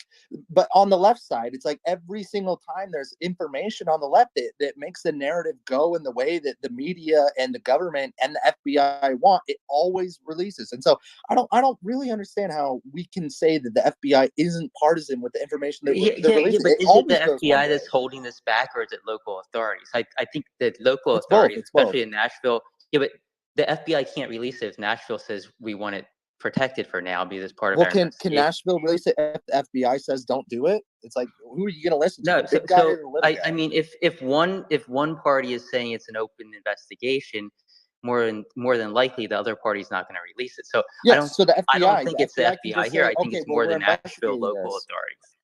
So the FBI can just say, we're investigating this. Now you can't release it. So it probably was a local officer that was like, well, this investigation's absurd. We don't have any data. So he probably released it to Steven Crowder. What I'm saying is that, like, you don't have a lot, like, local police, they're not as politically savvy as the FBI. And so when it's convenient for the FBI to release something, they can just say, well, we're not investigating this, so let's release all the information. But when they don't want it released, they can say, well, that's an ongoing investigation, so you as local department, you can't release that. So it's absurd to say that the two are equivalent. Like, the FBI always goes in one way politically. just look at Trump and Biden. Like, it's completely different. Like, Trump's in court today, and there's like no investigation released or any information released about Biden today. Like, it always goes this way with the FBI. So, Ed, we're going to get to a couple hands because they probably want to ask you something, but I just want to say one thing. You know, you could put someone in jail without a body and without a gun if you have motive. So the reason why this wasn't released, at least we know that there's a motive behind it.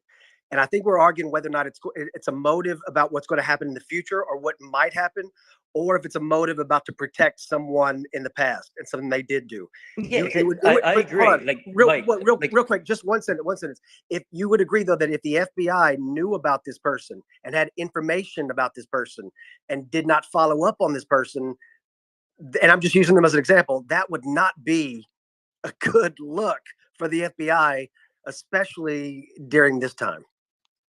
yeah, I mean, I'm sure the FBI made that mistake plenty of times. What was it?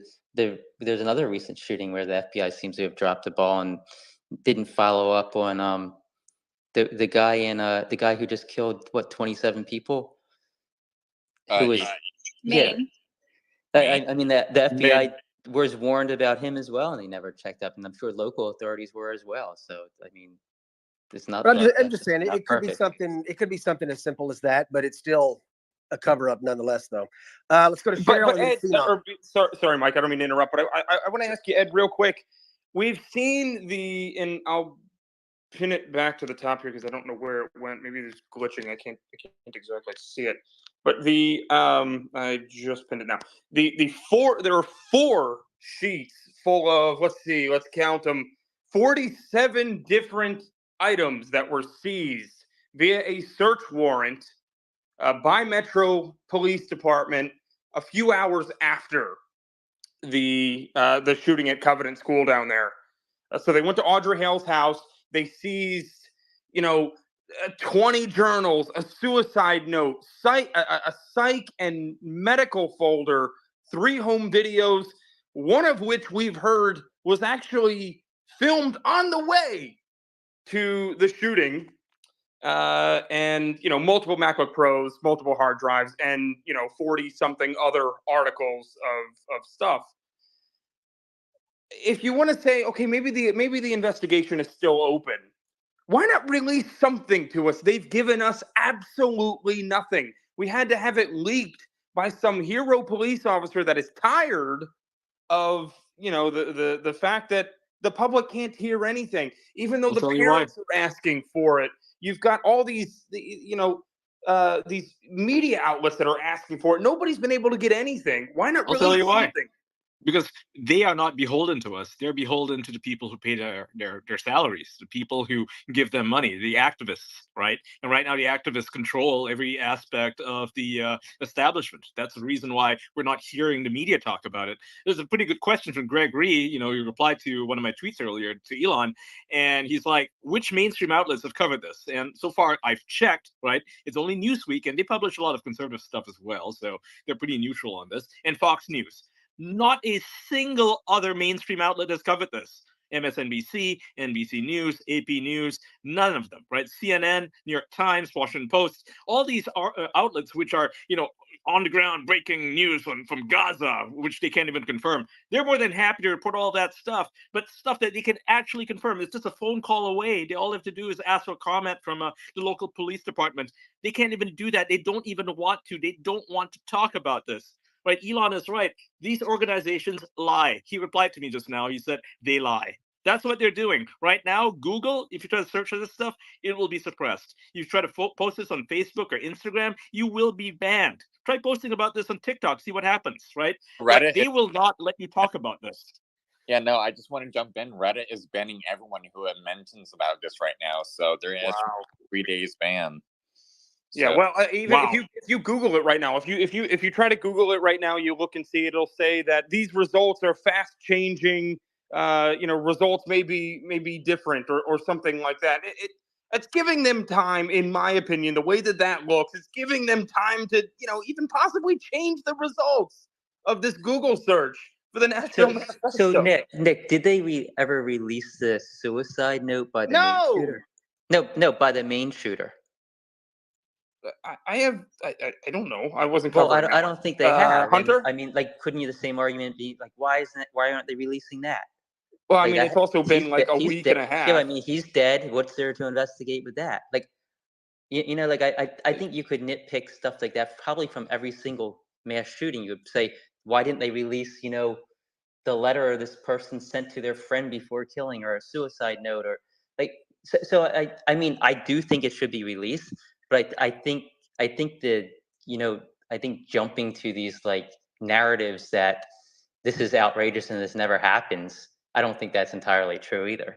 Hunter, they've released it seems like they've released a lot of information on the main shooter at this point. A hell of a lot more than we knew about Audrey Hale down there in Nashville. Am I wrong?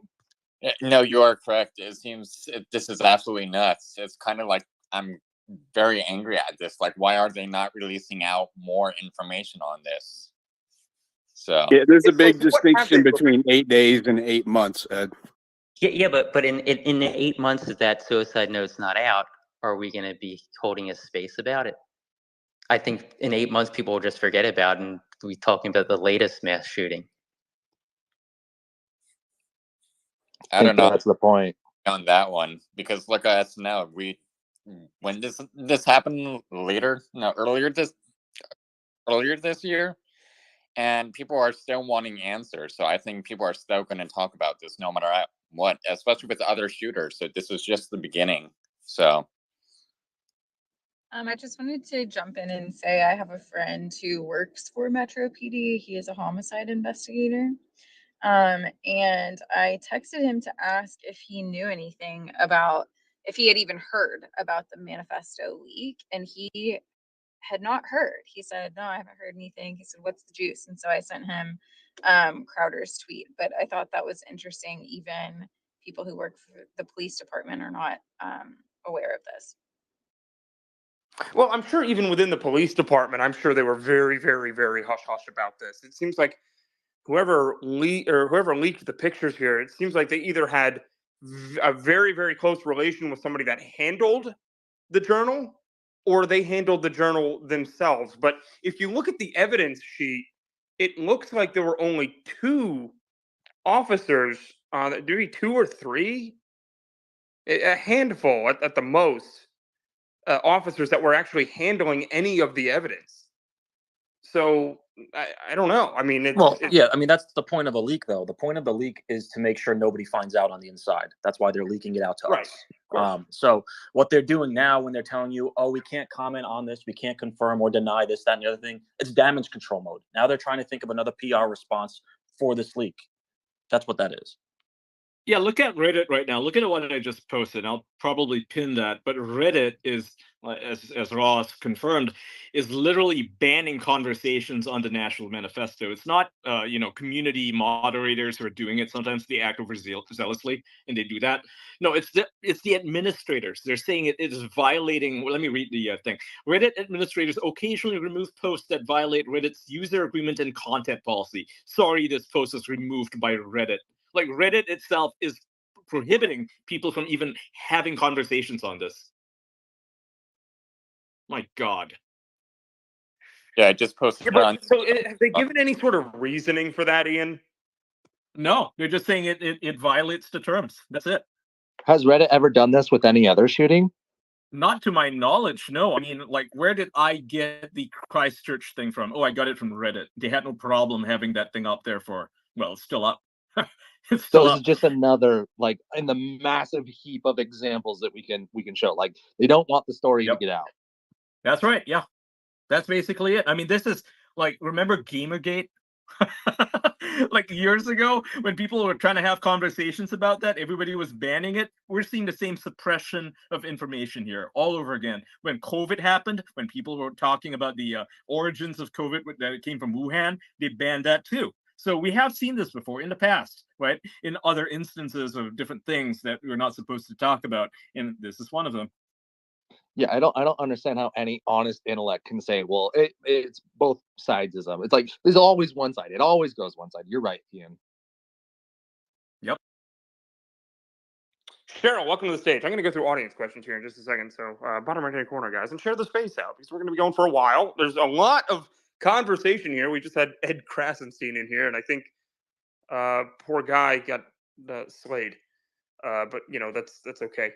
That's the fun of the space here, guys. I mean, if you would like to get slayed as well, or think you can be the slayer, send me a message. If you disagree, if you think that they should be hiding the information from us, and that we shouldn't be able to see what's in the manifesto, and white Christian children are bad or whatever, yeah, fine. Come up on the stage, and we'll see how you handle our amazing panel here.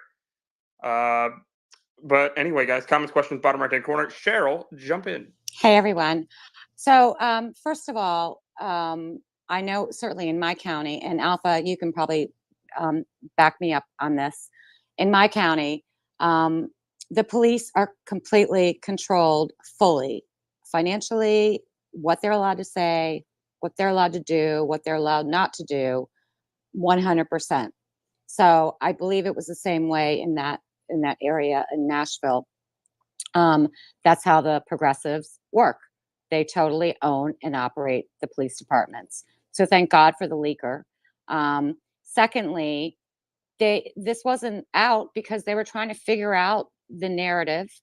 Look at all the options they had. We're going to go with gun control. Where are we going to go with this?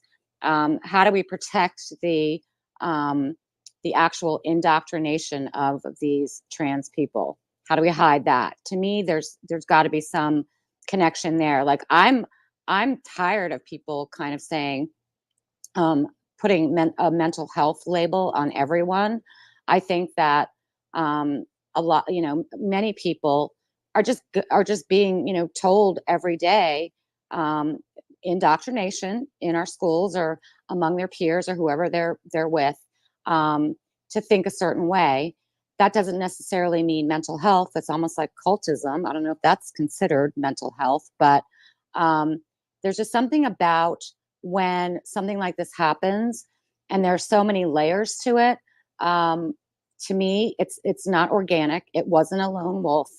It was a lone wolf, but it was prompted by something more nefarious to create a false narrative. And in this case, I think the initial, I forget exactly, it's been so long, I forget the initial narrative, other than even before mourning the kids, it was all about gun control. That was what, the left were talking about. Oh my God, more guns.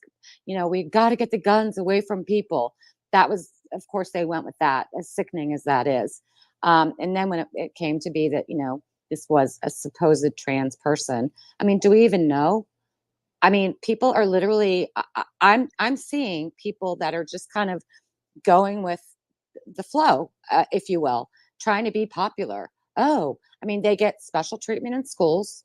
And I'm only talking about like my own perspective in my very woke progressive area that's anti-police, open sanctuary city, indoctrination central. If you're not trans in the school system, then you're treated very differently. They try to hide that.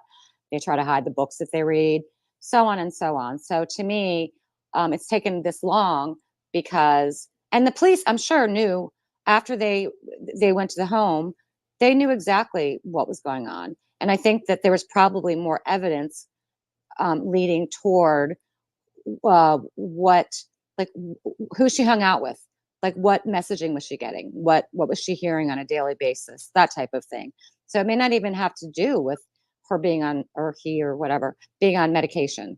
So I really do think that some of these events, they're almost talked into it, if that makes any sense at all. I know that sounds kind of loony, but it's almost like they're kind of talked into it. They're taught this hate toward white people, and they're taught to be, oh, you're the victim. Let me tell you, no one's out there picking on trans people. There's so many. First of all, there aren't that many, but nobody's out there picking on gay people or trans people. Yes, I'm sure there are instances in every situation, much like racism, but it's not this big, wide, vast. Everybody's being, trans people are being beaten up in the streets. it's not an everyday occurrence, and I'm sure it does happen occasionally, and it's very wrong. Trust me, I don't believe in racism in any form or hate in any form. But anyway, my point is that it's taken them this long to try to strategically figure out how to release the manifesto after they've been staring at it for 8 months or however many long months, and then they hoped it would go away. That's plan B for any PR strategy. Oh, let's just hope it goes away. Let's hope that we throw so much more chaos in the mix. This is kind of on the back burner. So I'm thank God for that officer, for or whoever who leaked it. Thank God, because now we're Yeah. seeing. And I'm sorry, just reading parts of it, just little tidbits on here. I mean, cracker. Who uses that word? I mean, I've heard that word used. Somebody that's mentally ill, I guess. I Well, don't know. see, I don't even know if that's mentally ill or if that's just. I know activists in my area use that word, the trans activists, and they're vicious. I mean, they are vicious, and they will indoctrinate um, above and beyond anything else. So anyway, I just wanted to say that God, it must be so hard for the police. I'm sure they cracked the code within an hour after getting the information from the home. They know way more, but they're silenced. They're literally being silenced because they are owned and operated and told what to say, what to do, what not to say. Um, or you lose your job, you lose your pension. You've been there for 20 years, you lose it all. Bam, done, over. So that's kind of what's happening. So that's all I wanted to say. And so I want to mention real quick, and thank you, Cheryl. I'm gonna ask a question to the panel as well, based on your comments there. So you gave us a lot to work with. Really appreciate that. Now, a lot of people down in the bottom right hand corner are kind of giving us updates as well. Keeping us. There's a lot of stuff going on, and this is actually still a developing situation when it comes to the release of these pages this morning. It seems. Thank you, Caroline, for sending this to me. It seems that the Nashville mayor's office has now confirmed they are working with Metro Nashville Police's legal department to determine how those images were released to anyone. What that would tell me is that they just confirmed that those pages were real and that they were actually from the manifesto. 100%, and they were trying to hide them. 100%. Yep. You should tweet that out. I'll retweet you. Yeah, I'll do it right now. Well, that's what I said. This was damage control. We have to wait. We can't confirm or deny. It was damage control. That's what this was. And they were waiting to gather whatever statement that they wanted to put together after they, figured out what happened here. Hey guys, real quick, Phenom's been having her hand up for a while. Let's go to her, let her chime in on that. Phenom. You guys, I'm going to drop to let someone else speak. Thank you. Hey, so I don't know if we already talked about this, but there are a number just in recent days in this past year of these shooters coming out as non-binary. So eventually Uvalde shooter came out as non-binary. This Nashville one is trans.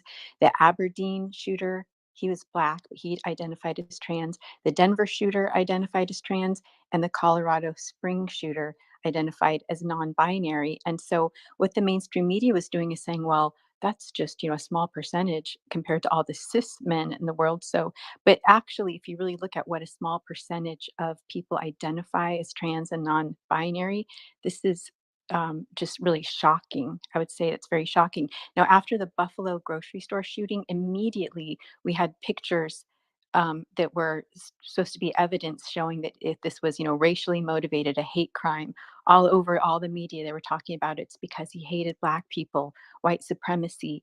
And even after the Uvalde shooting, they were trying to find like proof that he was somehow, a MAGA. So every other case, all these other cases are immediately releasing information, releasing social media posts. Even like in the case of that Nancy Pelosi hammer guy. I mean, I know that's not a shooting, but they are immediately trying to like frame him as MAGA somehow. And so here we have an instance where it's clear that they specifically mentioned white people. In one of the sentences, it said something about like yellow hair, yellow mop of hair. I mean, yellow/blonde hair in nature is the least common. It's like the minority hair color of like the entire globe. And so that's definitely motivated by white hate. And even though the shooter was white itself, I don't even remember what the actual gender is anymore. It's so confusing.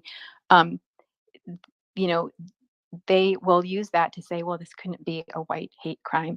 But obviously, you can see all over videos that people post from TikTok, which I don't have, but they post them here on Twitter. And you see all these kids saying how much they hate white people. And back onto what Cheryl was saying, it's a lot of these activists, but it takes a mentally ill person to become one of these activists. Like a healthy individual cannot be bribed or coerced into joining these crazy movements, and they are crazy. It is mental illness. And but I just think that's a shocking amount of mass shooters have been identified or self-identified as non-binary. No, Phenom, I agree with what you're saying. I've spoken about it. I've posted about it. When it comes to this with transgenderism, I believe it is a mental illness. And what you're saying when it comes to the Colorado Springs shooter, the Denver shooter, the Aberdeen shooter, the Nashville shooter, it's not to say, you're seeing this vast, number of trans shootings now, right? But you can make the claim that one thing is clear, and it's that this trans movement radicalizes those people who are involved, right? It's pushing more and more extremism each and every day, right?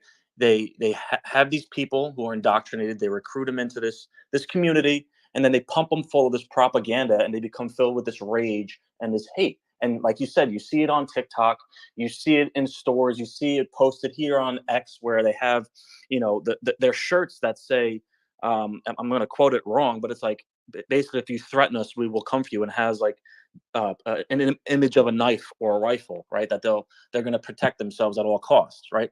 So it's this radicalization that you're seeing within this movement, and it's only a matter of time before you get to a breaking point with a person, especially if they have mental health issues.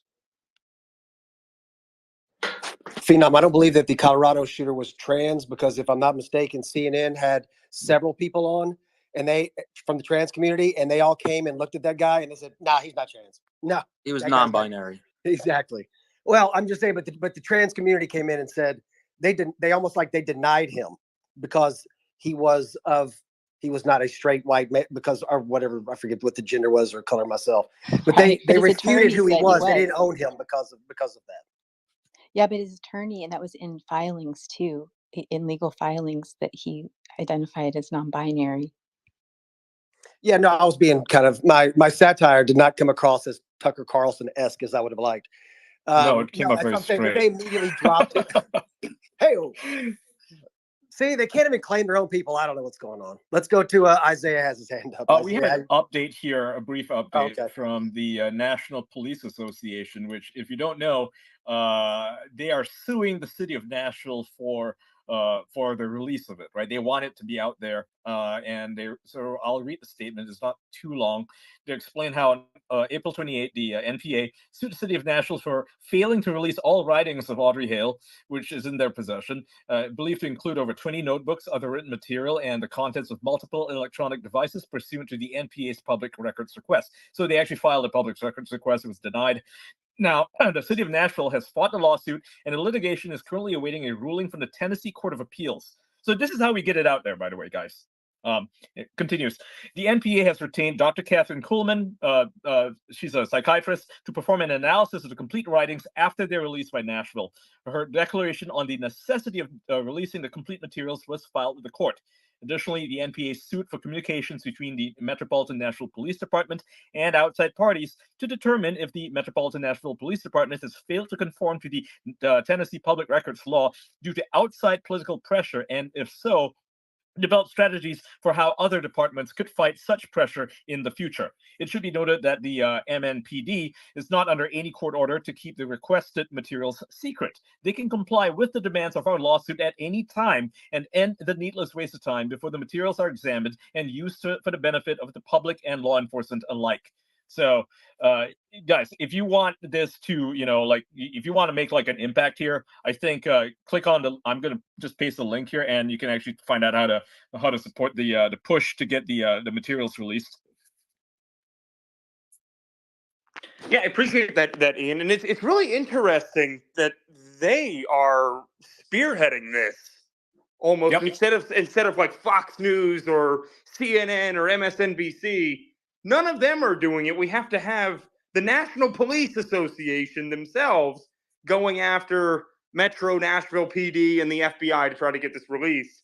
And when you have somebody like the National Police Association doing it, that gives a lot of credence to the argument that there is no reason for them to be holding all of this stuff back, every single piece of material that they're holding back. We're talking about, Alpha, you might be able to speak to this a little bit, but, the National Police Association going after, what are your thoughts? I was responding to something, so you have to give me the quick summary version of that. It's okay. It's okay. We'll move on unless you have any questions again. Well, you know who spoke about Sometimes I do now- the wind up, and now you have to repeat it, Nick, because I left the message I was writing. So if I abandon the message, I want to answer the question. Yeah, so we just went through the statement about the National Police, the National Police, or Ian just did, and he tweeted it. It's posted to the top here, but they've been suing to try to get a lot more materials from this investigation, and they have not been able to do it. It says on April 28th, the National Police Association sued the city of Nashville for failing to release all writings of Audrey Hale, or whatever their he, she, it, Wumbo's name is, in their possession. Yeah, your question. I'll just rephrase the question. So your question is for Alpha, who's a retired police officer. What are your thoughts on the fact that the National Police Association is going after national, Metropolitan National City Police, whatever, right? Why are they going after them? I mean, and they allege that there is political pressure, outside political pressure, that is stopping them from releasing it, because there is no court order for them not to release this information. Like, they can do it at any point in time, right? So, I mean, what are your thoughts on that? I think that's what Nick's question was. Yeah, so there's two theories on here, and then afterwards I'll tell you which one I think is more likely. The first one is you can have the National Police Officers Association that is, trying to gain an audience or support, because you always want to pass tax law, taxes in respective cities to raise money for police. You want to get, donors behind the agency. So there's that one idea. The other idea is that inside the Metropolitan PD, they know their hands are tied, whether it's through NDAs, whether it's through internal memorandums not to speak, and they know that there's information that needs to be released, and they called on the National Police Officers Association to actually attack them so that the information can come to light somehow. And I think that's more likely, because we've had that within agencies, where the sheriff's department will be dealing with something and they can't get it out, so they'll ask some of the local municipalities, hey, actually come after this. So people start asking questions and force us in a position to where we have to answer, and these people that are trying to bind us to not say something no longer have that hold on us. And I think that's probably more likely in this scenario. Yeah, I think they probably reached out to the NPA to try to help them get it released, right? Because there's a lot of good cops in Nashville. I'm sure they want it out, and obviously one of them did leak the portion of or 3 pages of it, right? So I think they do want it to come out. It's just that they're being leaned on politically, either by the city or by external factors like trans organizations and so on, that's preventing them from putting this stuff out there. So yeah, I think you're right. How much power, Alpha, does the FBI have over somewhere like the Nashville Police Department in order to, force them not to release something like the manifesto from this? That's an audience question, so go ahead. It's not that they have a whole lot of power. It's the ripple effect outside of it. It's when the FBI, because one agency can have a certain jurisdiction, the federal agency can have a jurisdiction into the same case while they're investigating different aspects of it. And so you can't stop my agency from releasing info. Now, however, if all of a sudden your case gets jeopardized because of information I release, now all of a sudden you get the onus being put on, whoever, whatever side did that. So it becomes this like, political, tug of war. But the other side of it, it's the pressure that comes outside the legal stuff. And when you have a lot of these agencies, there's a lot of grant money that comes into these agencies. There's grant money that comes through the school. There's grant money that comes through the county. There's grant money that comes through the city, the state, and the feds. And that there's a huge buddy system that's involved with that stuff. Everybody thinks that it's super fair and transparent, and maybe a portion of it is, but the large portion of that grant stuff is based off of networking. And when an agency can be, when it can have its grant money threatened, that can actually hurt an agency, because a lot of people don't realize there's a lot of officers that are working on the police force that are not under the city or the county's budget. They're being financed by grant.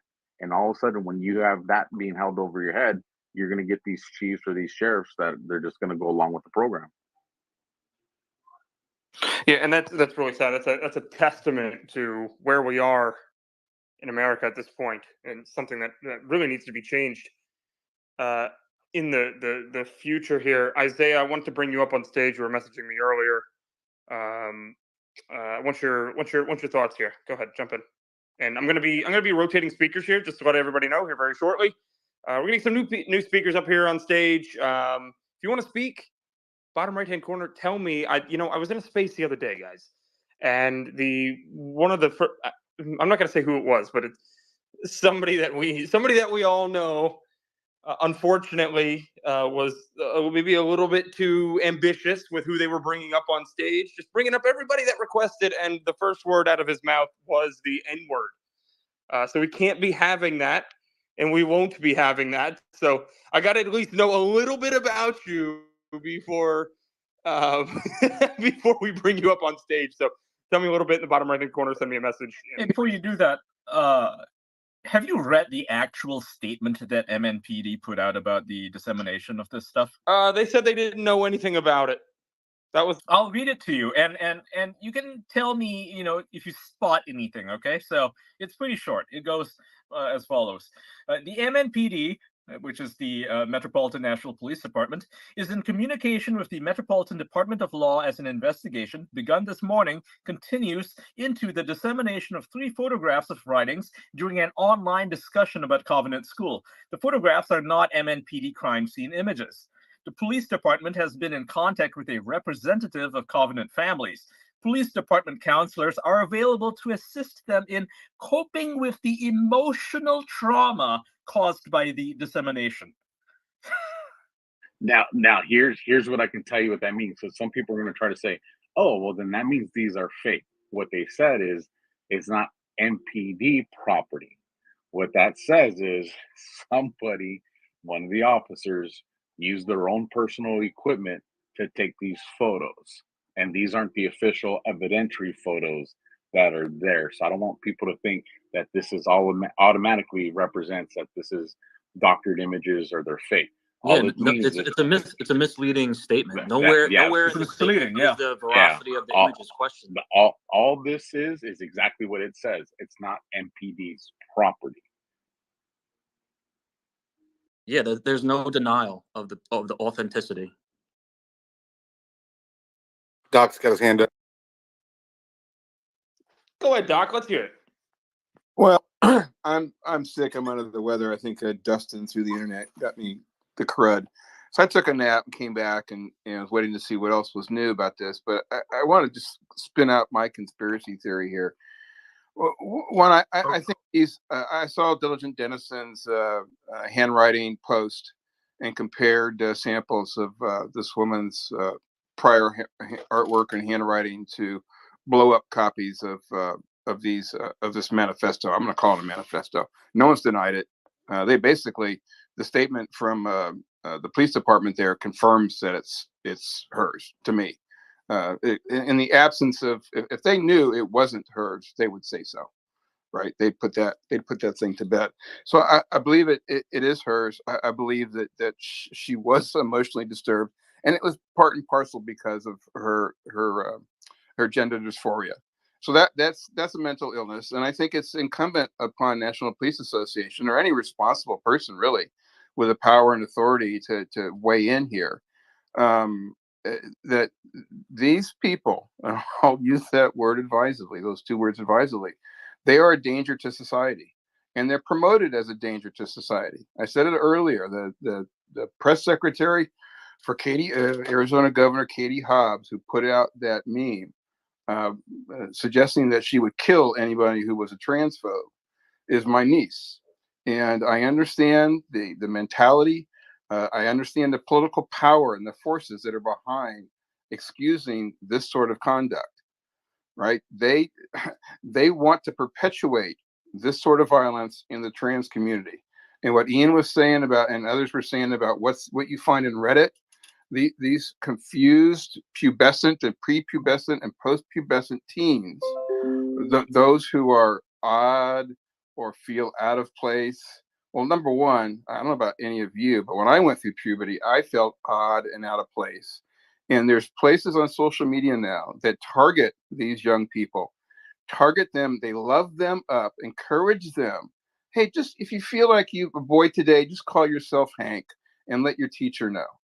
And so there's a whole industry behind the teachers, behind the therapists, behind the doctors, and there's a ton of money to be made, and it is being made, transitioning these children and adults one way or the other.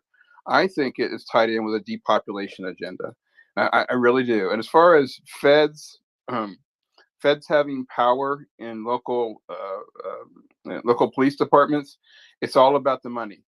Right? The feds cannot control, the FBI cannot control a local investigation, right?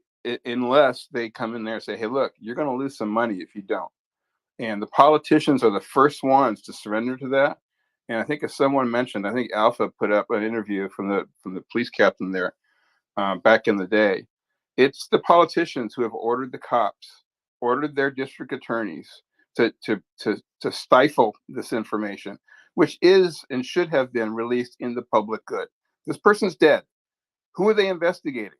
For what? What charges? It's this is really, really, and to see people like Mally PR come out and say, why are we talking about this?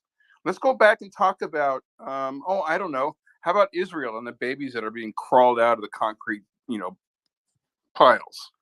That's okay to see on X, but not the manifesto of a trans suitor explaining to the public. That's why she did it. She wanted everyone to know how she felt. We deserve that right to know what she felt and why, because we need to be able to care for these people because they are our friends, they are our sisters, brothers, mothers, and fathers. Right? They're not separate and apart from us. We need to understand how to help them and to prevent crimes like this. And the cops or the feds or whoever's keeping this stuff back is standing in the way of that. Yeah, and so it's interesting. Ian just commented on this as well. This is the statement that he read from a Nashville Police Department trying to basically, they spent all day writing this, guys. That's what they do, trying to snake their way through this and give themselves some sort of plausible deniability, which anybody with a brain is not going to believe. I will say that you have a quote unquote journalist here that I pinned the tweet to the top here that really needs a correction on this.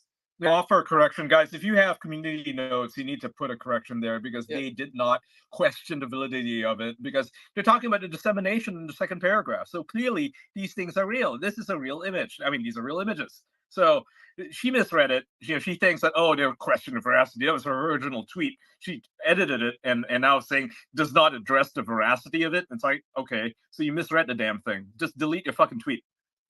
Like, people need to post replies in there and say that, correct her. Just offer her correction. I'm sure she's just doing her job and she just didn't read it properly. Okay, but it's also part of the way that there are a lot of people that have interest outside of the police department, outside of the FBI, that don't want this stuff to get out there, right? Because it kills their narrative, as we've been talking about all day long. So a lot of these left-wing, quote-unquote, journalists, are going to try to discredit the information that was put out. And, this might be a case of the same thing. So you're right. Yeah. Community. Yeah, I mean, there's a bunch of fucking leftists already replying to me saying that, oh, it's a hoax and Steven Crowder needs to turn in his hat. And it's like, what are you talking about? Like, no one's calling it a hoax. They want it to be a hoax, right? They're claiming we want it to be real. I mean, we know it's real. It's fucking real. The mayor's office already said that they were trying to figure out how it got out. Now they're trying to do this thing where they have, like you said, a plausible deniability where they can pretend that it's not real. Just like, you watch a violent video and you can pretend it's not real if you pretend it doesn't exist, right? That's what they're doing right now because this looks really bad on them. Really fucking bad. Well, it wouldn't have looked nearly as bad on them if they would have just fucking released it. They had how many months? Months and months and months and months to release it themselves. Instead, now it looks like they have, a bunch of leakers in their department and they don't know where to look now. They look like a bunch of fools, and rightfully so. They're fools by not releasing it to begin with. Since this is an FBI investigation, does it not fall into the purview of like a FOIA request? Oh, well, the FBI's excuse is always, it's an ongoing investigation. It does. That's why the National Police Association is suing MNPD for the release of it, because it does fall under FOIA, and they may be violating, public information requests by doing this. Right? I mean, the law states that they need to release it, and they won't. Yeah, you can't just keep the investigation open in perpetuity to try to, withhold information, right? They need to be forced to end the investigation if it has no more leads. Yeah, this is they're just like obfuscating the whole thing. They don't want it to come out.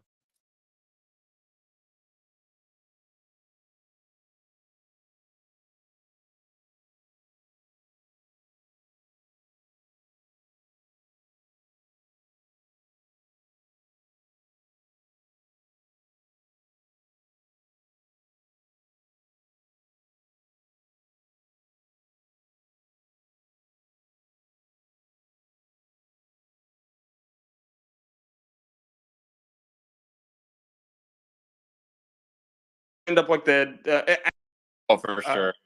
So and probably you, Hunter, as well. Although you're probably the best reporter up here on stage, but I mean, this is the only place to do it. It's just been made even more clear today.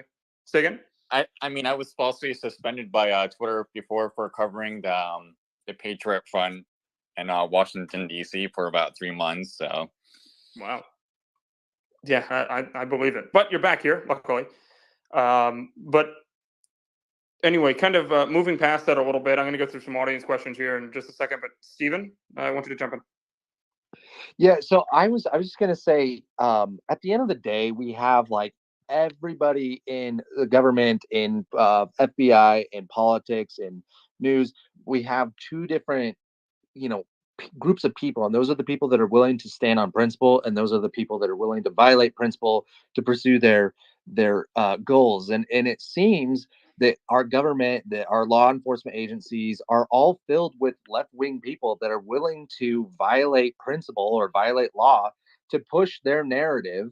And then on the opposite side, it seems like we have conservatives and independents that aren't willing to do anything. Like, we rarely have leaks. And I don't know. I think it's interesting that this always seems to be an issue. Like, wherever we go, we have people abusing power to protect the narrative on the left, but then we don't have anything similar to that on the right. Now, that's not to say that we don't have any problems on the right. We have a lot, but they don't entail abusing government power to protect shooters or mass shooters because they're transgender. It's not exactly equivalent. What was that? Sorry, I got a quick update from Fox Nashville. They have confirmed that they are real. So they managed to get it to a different source, and it is real. Yeah. Yeah, and so like Nick posted earlier, and I know Ian re-quoted it, but Nick was saying that these people are now the leak is being investigated. So we have on the left, we have like all kinds of leaks. Like, we had Trump's tax information, we had Russiagate, all these, like, for years and years and years, we've had all these leaks going one way. None of them have been investigated in any seriousness. As soon as we have a shooter's manifesto being released, now it's the biggest scandal. We have Reddit is suspending people, as Ian reported earlier, just for talking about it. We have like investigations into the leak itself. We have like basically as close to denial as they can get. Now, these people need to be investigated. We need to actually find out if they're going to be denied that this manifesto is their property. We need to investigate the police to say, okay, well, what do you have? And then get that released to the public so that we actually know what they have, and get the rest of the other 19 books out there, and the rest of that one book that we have the 3 pages of, which is nothing. We have absolutely nothing. And What everybody's do you think freaking the out odds about it. are? What do you think the Yeah, but odds what are? else When do we is? need at this Hold on, point, real quick, right? Doc, real quick, 20 books would have you. real quick. I mean, How long do you think if until Ian's right, Stephen? and I don't Can you think hear Doc can hear you, Hey, Phenom. Doc. oh, I'm sorry. Doc, can you hear Phenom? No, I I'm sorry. just I'll go down. I just wanted to say, how long until Stephen Crowder gets audited by the IRS? That's Bro, it's probably going to happening happen. already. It's already happening. So you're exactly right. Like, we have in the IRS, like even during Obama, we had them investigating Republicans for being Republicans. Like, this is always, we always have like this huge infiltration of ideologues, like going into government, seeking power so that they can literally abuse it against every single political dissident that they can find. Phenon, you're exactly right. I bet you Steven Crowder is being investigated right now, and it won't be the first time. And I have my own problems with Steven Crowder, but like, he doesn't deserve to be audited by the IRS for leaking information that was given to him by a private citizen. Like, what? So I think you're exactly right, and I would be interested in seeing when that investigation happens, because there is going to be some sort of investigation over this leak. I'm sure of that. And it's happening at every level, right? Look at the Dobbs decision leak, right? That was never fully investigated to its end.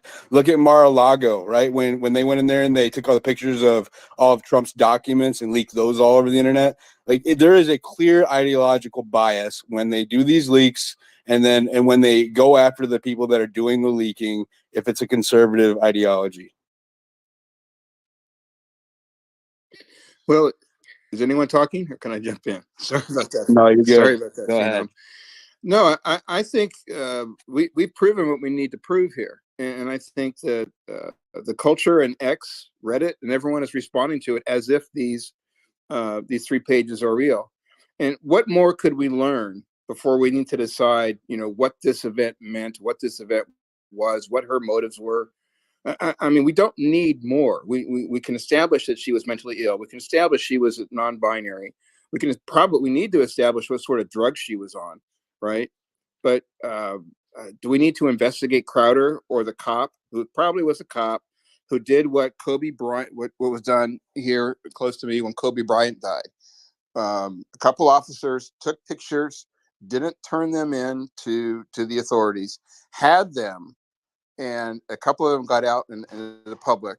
And Kobe's widow sued the city and these officers, and she won like 33 million or something like that. So I wouldn't be surprised if something like that happened, that they targeted a police officer who for a year has been sitting on this, knowing that there was a bunch of bullshit going on, bureaucratic bullshit, political bullshit that was keeping the truth from coming out, and talking to officers from other jurisdictions, friends, people they meet at conferences, and so on and so forth. And the police are right to look at this person, because she's not the first one to have committed crimes like this, to see if these are another category of persons of interest, persons who represent a risk to the culture, and they want to what are the FBI? They want to profile them, right? So this is something that's in the public interest. We don't want this happening again, and it's been stifled. It's been stifled for political reasons, and I'm sure it goes all the way to the White House, 100%. Yeah, isn't there a little bit of protection in this case? Because what they're going to try to do is they're going to end up, if they can't find out exactly who leaked these images within the Nashville Police Department, and whoever did it absolutely knew what was going to happen here. They knew that there was going to be a massive investigation.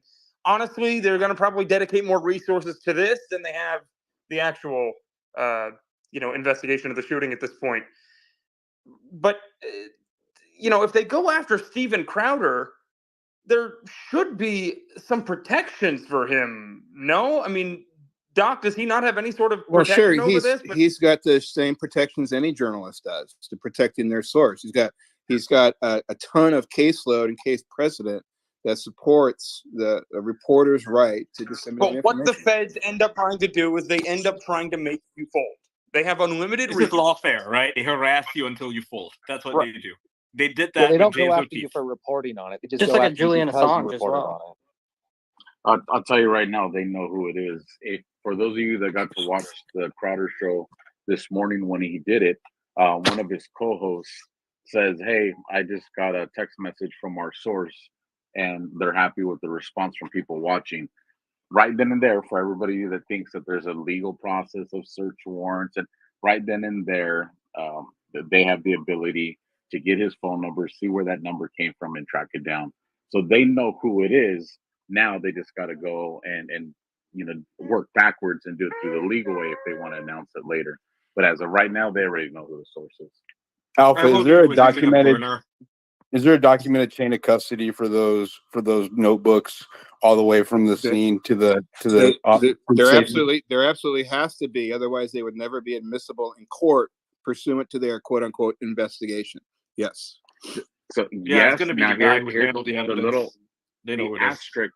asterisks around that is like this, because we're not talking about like a murder weapon, like a firearm or something that was going to get taken off to get like latent prints on it or something. We're talking about like a book. So even though you have the officer that collected it, and that's the name that's going to be on that chain of custody receipt, you're also going to be, because we talk like, dude, you won't believe the shit that I saw in that book. Hey, where's it at? Oh, it's still in my trunk right now in the evidence bag. And you'll have people that go and take a look at that. There's no way that ever gets documented in a chain of custody. You got a really cute sounding baby. Yeah, she's enjoying the conversation. you got Isaiah down there. He's got his hand up for a while. Isaiah's had his hand up forever. Isaiah, jump in here. Hey, thank you. I was gonna speak and then Ian cut me off, but it was all good. He had something important to say. So, I wanted to say this is kind of off topic. It kind of bounces back to earlier I was in the space. Ian and a couple of you guys, I know Steven was kind of talking a little bit like this, but Ian really put the kind of seed in my head earlier. We need to, on the right, we need to focus on this issue and use it to further, saving our kids and our country from this woke ideology, if you want to call it. The left is very good at organizing. Something happens. For example, George Floyd. When that happened, they organized. They got stuff done. With this, the right, realistically, we're probably going to sit there and be like, "Wow, this happened. This could help our cause," but we're going to sit on our hands. We need to organize and we need to get stuff done using this as an example as to, show evidence of why we need to get things done. And it needs to inspire future generations on the right and everything like that. We need to get stuff done. We need to stop sitting around, letting things go by, letting the left out organize us and outperform us. So we need to get stuff done.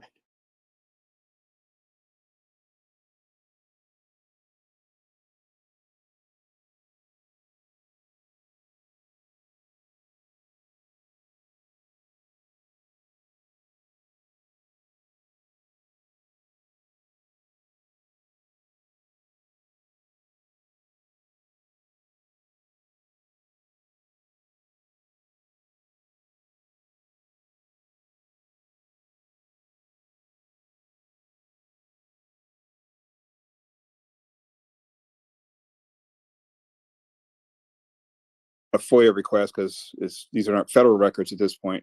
They're local police records. The local police can use whatever excuse they want, right? Because there's nothing in the law that mandates release. It's really up to the discretion of the authorities pursuant to their charter to investigate and solve crimes. But when there's no crime to solve, right? When the purpose of an investigation has been served, there's no reason to believe that she had a co-conspirator or anyone who assisted her. That would leave open an investigation. I don't know what they're investigating. That would be a question I would have for authorities. What are you pursuing? What is